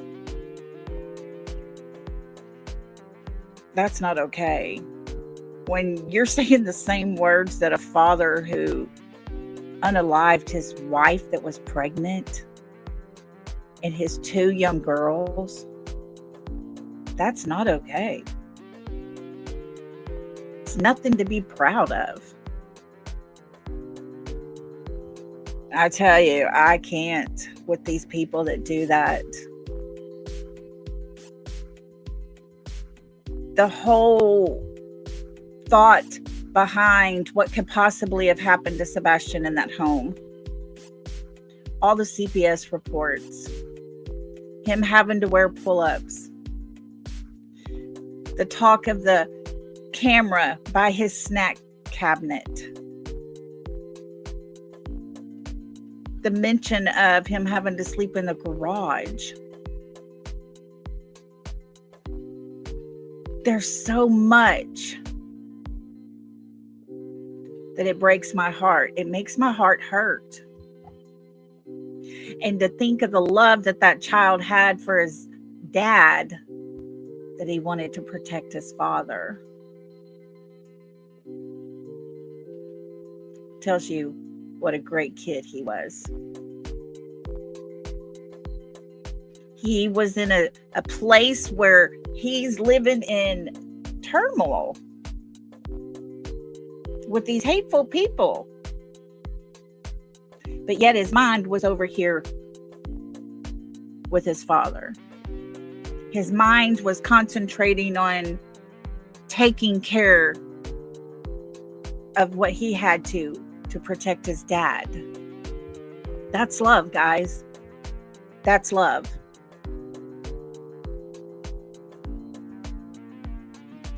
Okay, Lori, thank you. Yeah, exactly, Neuro. Where did those cameras go to? I have a feeling they went to the dump. They went to the dump. Guys, if y'all don't mind, hit that thumbs up for us. If you haven't subscribed, I'm so close to 3,000. Subscribe. It's free. You can do it for free. Possible landfill. That's what I think. I've said that all along. A lot of people wondered if he was carried out with the trash, you know. No, I don't think so. And that's when I said, I bet you $10 they had cameras that they didn't want seen, and they were in the trash. Yeah. I pray they got him. I hope and pray they got him. When they were doing that landfill search, you know, I showed y'all, we talked about that video. I don't know if y'all all seen it or not, but when they were looking for little Quentin, because his mother had put him in that trash bag and put him in the dumpster, they were there. And they had hazmat type suits on. They had those suits because they knew what, if he was there, what they were going to be up to.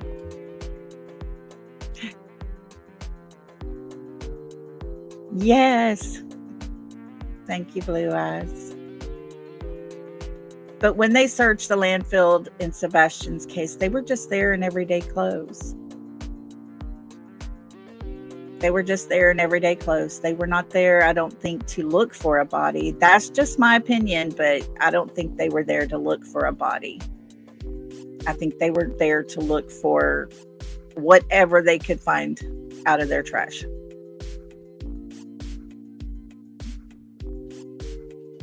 Yeah.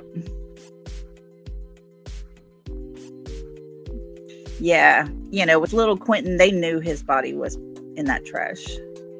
They just had to find him. And he wasn't together. You know, you think about being put in a trash truck and then it compacting the trash down, and then the bulldozer at the landfill scooping everything, moving it around. Yeah. Bless his little heart. Alicia, now, this is something that's got me really confused, because I'm hearing that's not a trash dump. It's a construction dump, is what I heard. So, I don't know. Why would they go there if their trash wasn't there?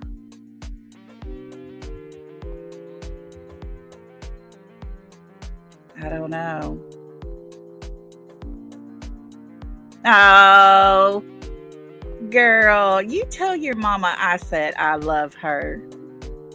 Blue Eyes mom is now my mom too. That's where the overflow goes. Okay, so that makes sense. Because everybody's been saying, well, that's not where their trash goes. I'm like, so why would they go there? Okay, they went to both. Okay. I was like, I'm very confused.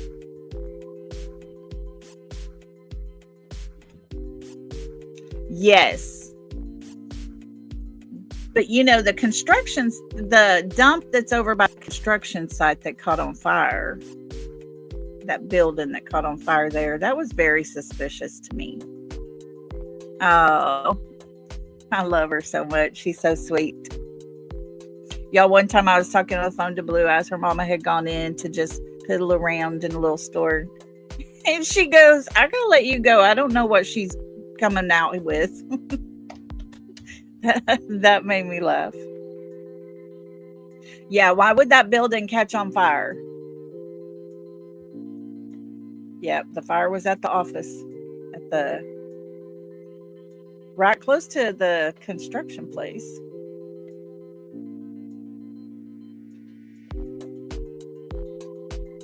Maybe, Alicia, I don't know.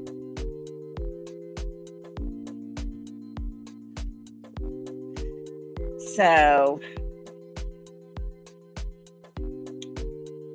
I'll tell you this much. In my opinion,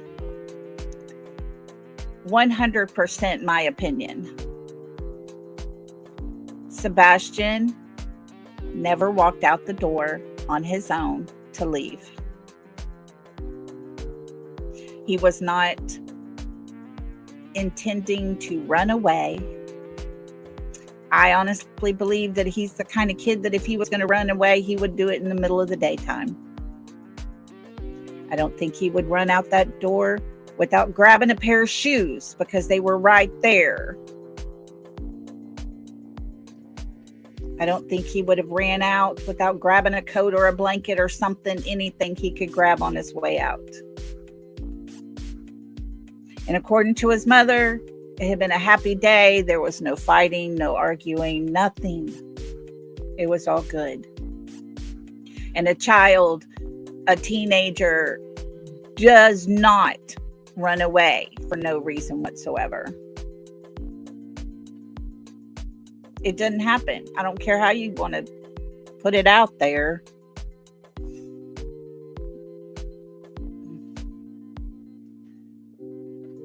Girl, thank you so much. We got 5 more members. Look at there. Woo woo. Thank you, Blue Eyes. I love you. Thank you for that. That's from her. Y'all are so sweet. I can't wait to meet her family someday. I'm gonna hug on them. Well, let's welcome our new members here. Let's welcome everybody to the South. Welcome to the South. We break that good stuff out. We got enough to go around. Can I get a right and get down? Welcome to the South. Welcome, y'all. Welcome. Thank you, Blue Eyes. Make sure to tell her thank you.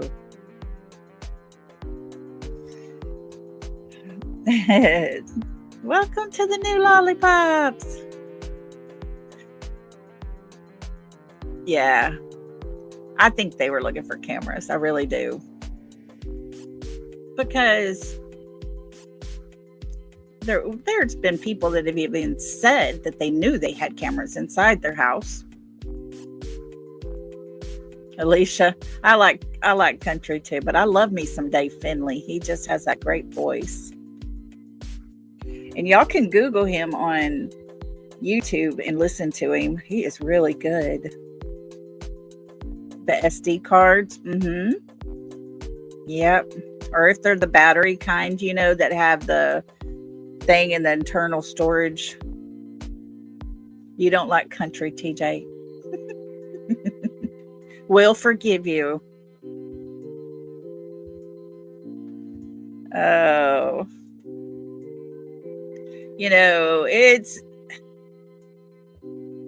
it's always great to come on here and talk with everybody and talk about what I found and what I've heard and what I've seen and things that stand out to me. And then to sit here and read your comments and, interact with everybody. I love it. But it's still so very sad that we're here still because of Sebastian. He should be home. He should be home. Oh, I like Jelly Roll too. But see, I'd get a big old strike mark if I did Jelly Roll. Dave Finley's just not so popular. And I figure I can probably make a couple of phone calls and get an okay from him if I need to.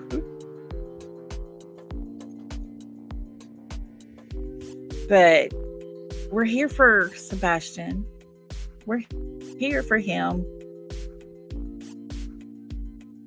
And there are certain songs that I've heard that he liked or whatever, and I hear them and I'm like, oh man.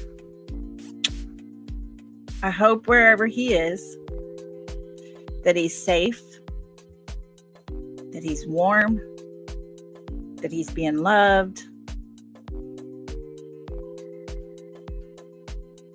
Oh, thank you, Retha. I'm glad you like it here.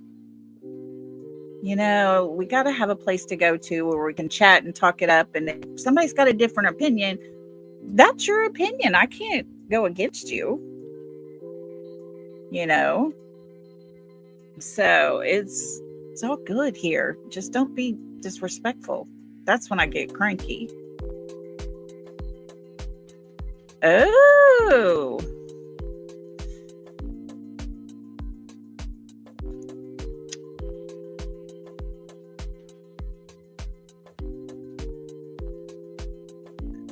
Oh, I would love to, Rhonda. Yeah, ask, but I'd have to probably submit an okay thing from him, a paper and all that stuff. Because, yeah, I'd love to put some Jelly Roll. Probably put that song, I'm Not Okay. Oh, see, now, Terry, you're talking. I like that 70s. The Eagles. Bob Seger, Elton John. Yeah. I know, Blue Eyes. We were talking about going to Texas Roadhouse last night, and I was like, oh, this makes me sad. Sad.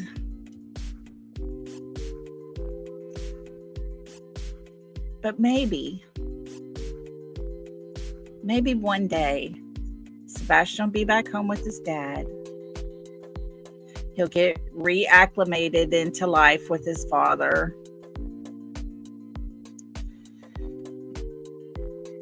And get probably some help to make it through this. And at that point, maybe we can have a big old gathering, a picnic or something. And we can all get to hug him and tell him how sweet and precious he is to us. That would be amazing. Oh, yeah, Charlene.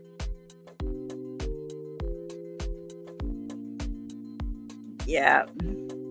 Tell you what, I can barely listen to Leonard Skinner Freebird. There's the long, what they call the long version. It's 14 minutes long. My son could play it, and you'd swear it was one of them playing it. He played it on the electric guitar. It was amazing. And when I went to we all went for making his funeral arrangements and stuff. And the guy said, we'll do a slideshow for you. Let us know what music you want. And he said, get us pictures and we'll put them there, in the make it into a slideshow for you. And he said it's about 14 minutes long, and we all went Freebird because that was his favorite. My son was 27 when he passed away. He was born in the wrong era, let me tell you. That child loved Pink Floyd. He loved Leonard Skinner. He liked the Doors. He liked Jimi Hendrix. He liked Janis Joplin. He liked Black Sabbath. He liked all of them. Simple Man. I never realized how long that song lasted until my oldest son got married, and it was a mother-son dance, and that's the song he wanted to dance to. We were both like, oh my God, is it going to ever end? So. Oh, really, CJ? Yeah, Austin, he was born in the wrong era. He should have been born in the 70s. He liked that long hair, the baggy pants, the t-shirt. He was just my little hippie child. And he was an amazing guitar player. And when I realized that I was never going to hear him play music again was after his funeral. We came back to the house and everybody was there. Everybody, it seemed like, was there. And my husband, my son, some very close friends of ours, they pulled out the guitars and started playing because that's what he would have wanted. But it about broke me. And it wasn't that they were playing guitar. It was because I would never get to hear him play guitar again. And that part about got me. And I just broke down. Whole house full of people. I went and laid on my bed and cried. My best friend was there. She noticed I wasn't nowhere to be found, and she walked into my room. She got up on the bed and just sat there while I cried, and she started just rubbing my hair. She was just rubbing my hair, and I just cried. And she happened to take a picture with her phone. I didn't even know it till later. And her daughter made a big picture for me of that moment. And it meant so much to me because I was broken, bad, and she was there. And when it was her turn, which was only about 6 months later, her husband shot and killed himself right in front of her. And I went straight to her. Couldn't get there fast enough. Didn't know how I was going to help her because I couldn't help myself, but by golly, I was going to be there. And so we've kind of learned to grieve together.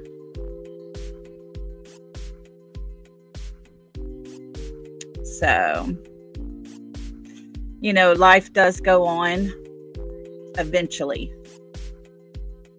Eventually. It doesn't go on 2 weeks later.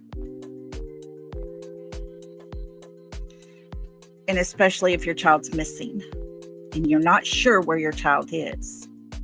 You're not sure is he still alive or not. That has to be the worst level of frozen in time that you could ever be in limbo in, because you don't know. I mean, unfortunately, I knew my son was not coming back home. I couldn't imagine being in that limbo state.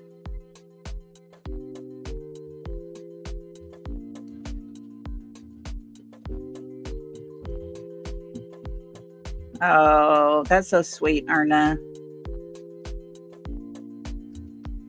Yeah, Charlene, I do the same thing. I'll start singing. Oh. But yeah, if she was grieving her son, and that's the only thing that makes me wonder, is Sebastian really, is he alive and she knows it? She's trying to play the grieving mother, but she doesn't worry too much, and she can go on vacation and feel okay with all that because she knows where he's at. Is that it? I don't know. I just don't know.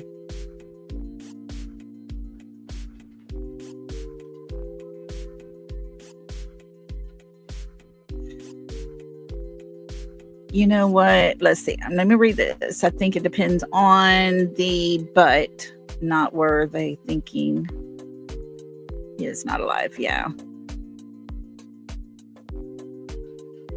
I think if he is no longer with us, then she is trying her very best to not remember why.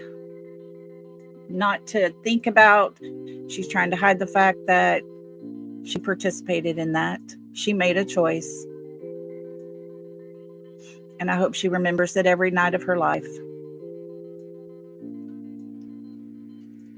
I really do. And I'm so sorry to say that. I feel bad saying that. But if she had anything to do with Sebastian being gone, then yeah, I hope she remembers every second. I hope it plays over and over in her head like a broken record.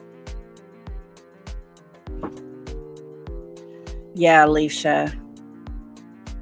They can if they just don't sit still. You know, as long as you're going, doing things. And I think that's exactly what's going on. Yeah. Ellie knows. I'm telling you, I think this is little pieces that are taking time. It's taking time to get all those tiny little pieces to put into that puzzle. And once that puzzle is complete, we're going to see some action. And I honestly believe that, because we have to keep the faith. We have to stay strong. We have to believe that justice is coming, because Sebastian deserves that. He deserves to be found. He deserves for those to be punished who had something to do with it. Because as we've seen for a little over a year, all we've heard, all these things, Sebastian did not choose to walk out of that house. The choice was made for him, just like everything else in his life that he had to do. Whether it was go get your belt, put your pull-up on, give away your cats, give away your snakes, throw away your toys, can't eat a snack, it's too late. All the things that were dictated to him was dictated to him that night again. I do not believe that young man walked out that door on his own accord. I do not believe he made the choice to leave his home. And if you want to get technical with it, there's no way law enforcement believes it. No way the FBI believes it, because they would not have put out a reward of $50,000 for a child who just ran away. Just wouldn't happen.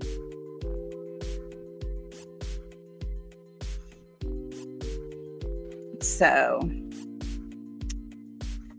I don't know, guys. I just pray he's safe. I pray he is he's doing good. I pray everything turns out the way it's supposed to, and God has control of all of this. Because if we can't believe that, then we're not helping. We have to stay strong. We have to believe in our heart that justice is going to be served. Of course, when is the question? I'm not a very patient person. I want it now. But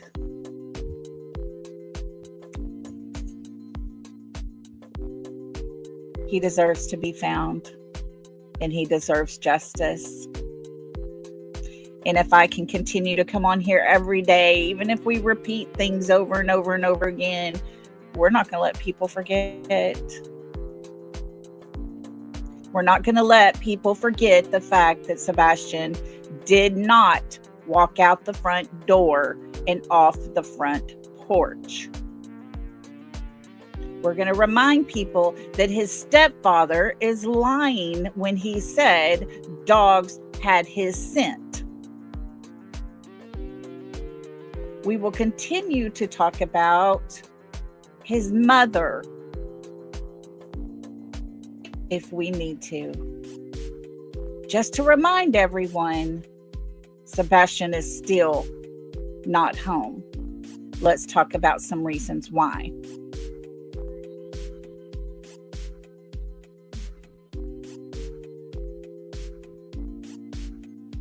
Alicia, I'm afraid they're not going to. I'm afraid there's going to have to be somebody else involved that's weak.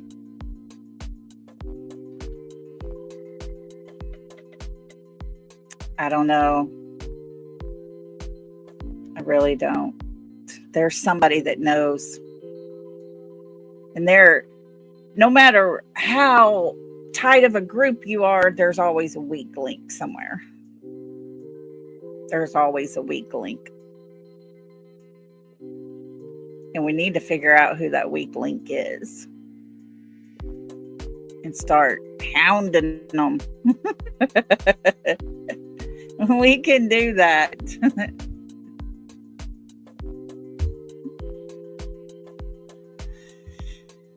Well, yeah, and cement. Ugh. Well, who asked the father what he's going to do when it goes south? You know, the dad's thinking like, oh, I'm going to go south and look for him. What are you talking about? He said, well, what if he's no longer alive? Day one. Was that his way of preparing Seth? That's my question. Is that his way of trying to prepare Seth's heart for bad news to come? There's a big at night update. Where is it at? Is it on X? Let me see if I can see anything.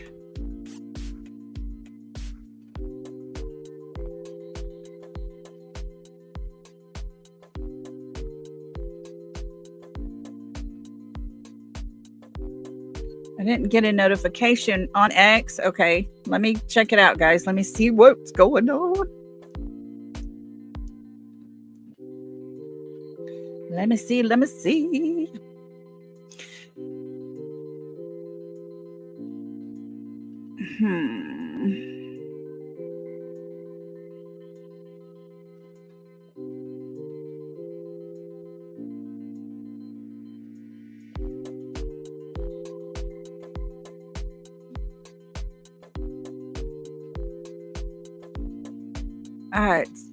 I get on X and I get so stinking mad. SF is over there, y'all, and I'm telling you, he's an idiot.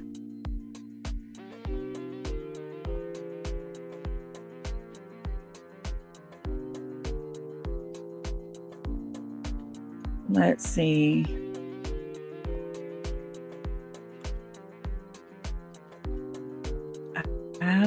Let Let me go straight to their page.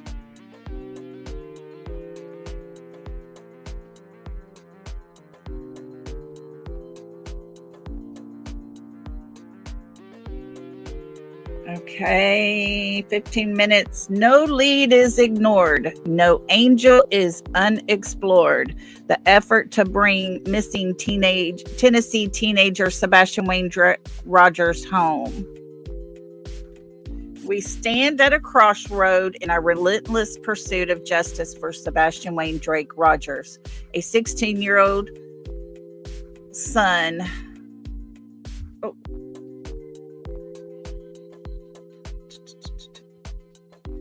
Of the great nation who has been missing since February 25th, 2024. For over a year, his family has lived a nightmare, and our hearts ache with theirs. But we do not falter. We do not despair. We rise because that is what Americans do. At night, we fight with faith that burns deep in our souls, a faith that Sebastian is still out there, waiting for us to bring him home.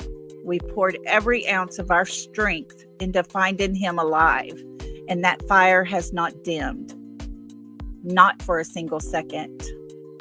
But faith without action is hollow. That's why today, At Night is announcing a bold new chapter in this search. We're launching a secondary division tasked with preparing for every possibility, even the hardest ones. We're not just hoping, we're acting. We're strengthening our approach by preparing for every possible outcome. This doesn't mean we're giving up on finding Sebastian alive. It means we're determined to be ready for anything this search may bring. To do that, we've launched a new team to explore all angles and ensure no detail is missed.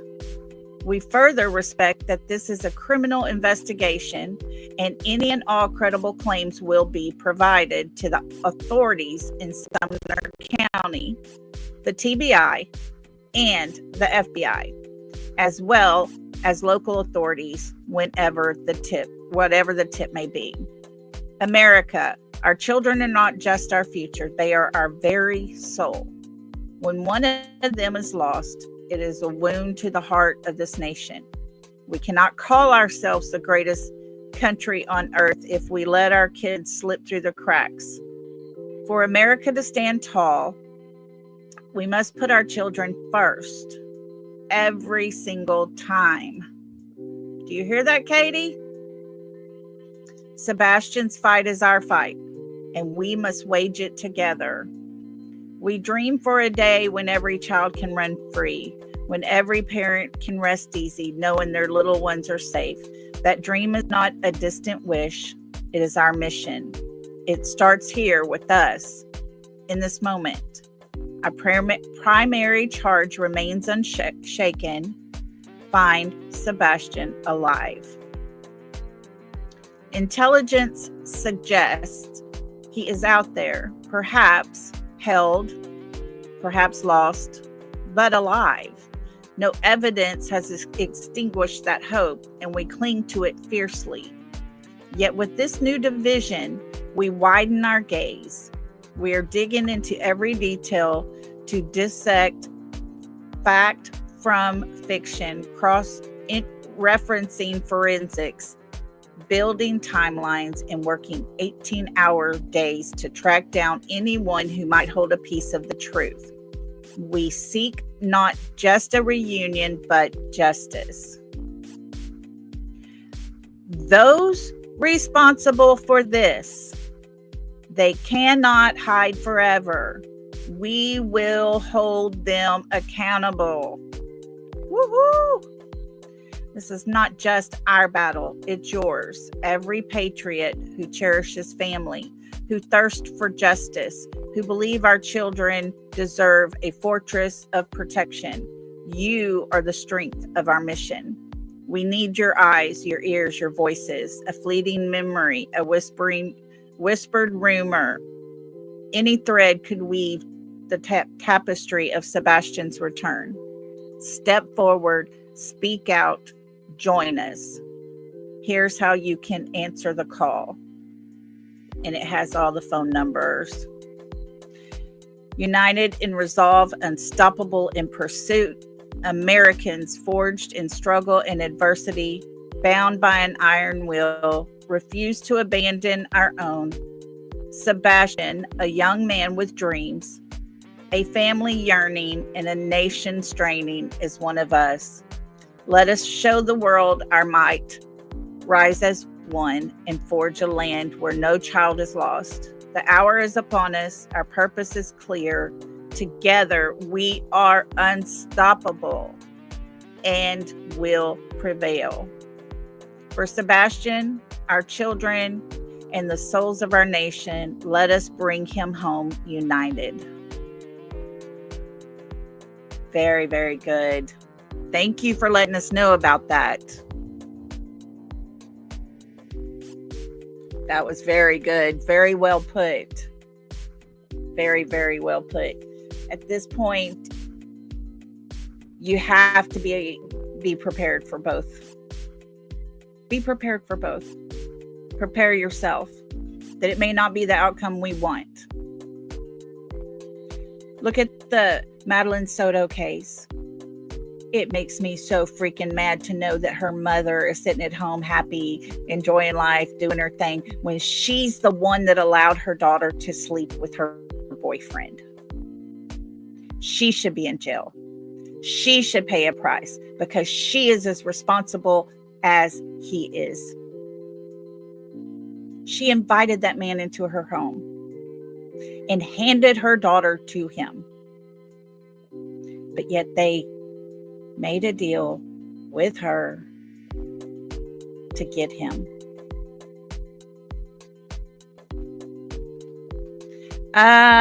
Is there an at-night email address? It says, okay, it says at-night hotline. You can call or text.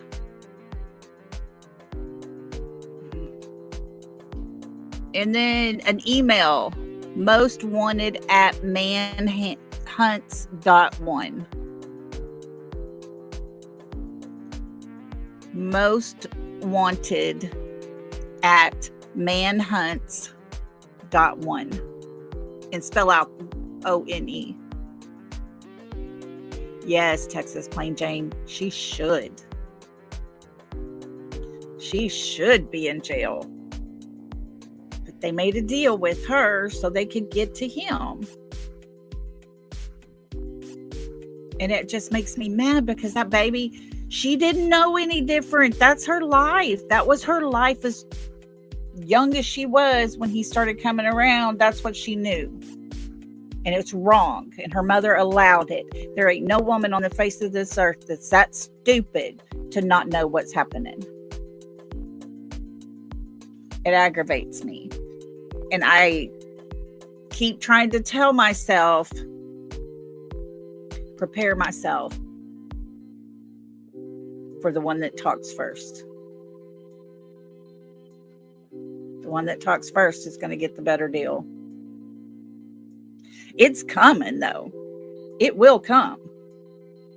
The time is coming for those who are responsible for what they did to Sebastian, involved in any way, anyone at the Texas Roadhouse plotting and conniving. It's coming. It's going to happen. Your ass is going to be locked up. But that first person that decides to talk, ask Jen Soto. She talked. And she's still sitting at home.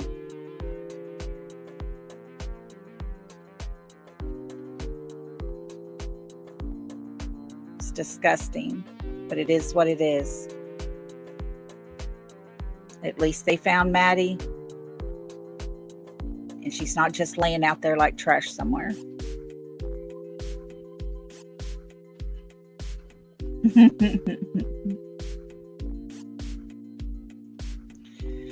So, okay, guys. Well, I'm going to let y'all go. We've been on here about 2.5 hours. Ooh, filet on the grill. Yummy, yummy. I have one more day of my antibiotics, and y'all, they are huge. They're about that long, about that wide. They're huge. They get stuck in my throat, but it's so strong. In the antibiotics I got through IV, my stomach is so messed up. It's hard for me to eat, and I'm so hungry. But, well, guys, if you don't mind, hit that thumbs up. I really appreciate it. Thank you all for being here. I just love having y'all here. I love to see what y'all think. Oh, really? Oh, wait a minute. Look here, y'all. Let me get my thing over here quick. Look at Carrie said, I've seen several locals saying that Mr. B Socks has been talking about turning everyone in to save himself, his money, his business, properties. I don't know if it's true, but I pray he does. Oh, yeah. Somebody needs to start talking quick. It's going to be too late before you know it.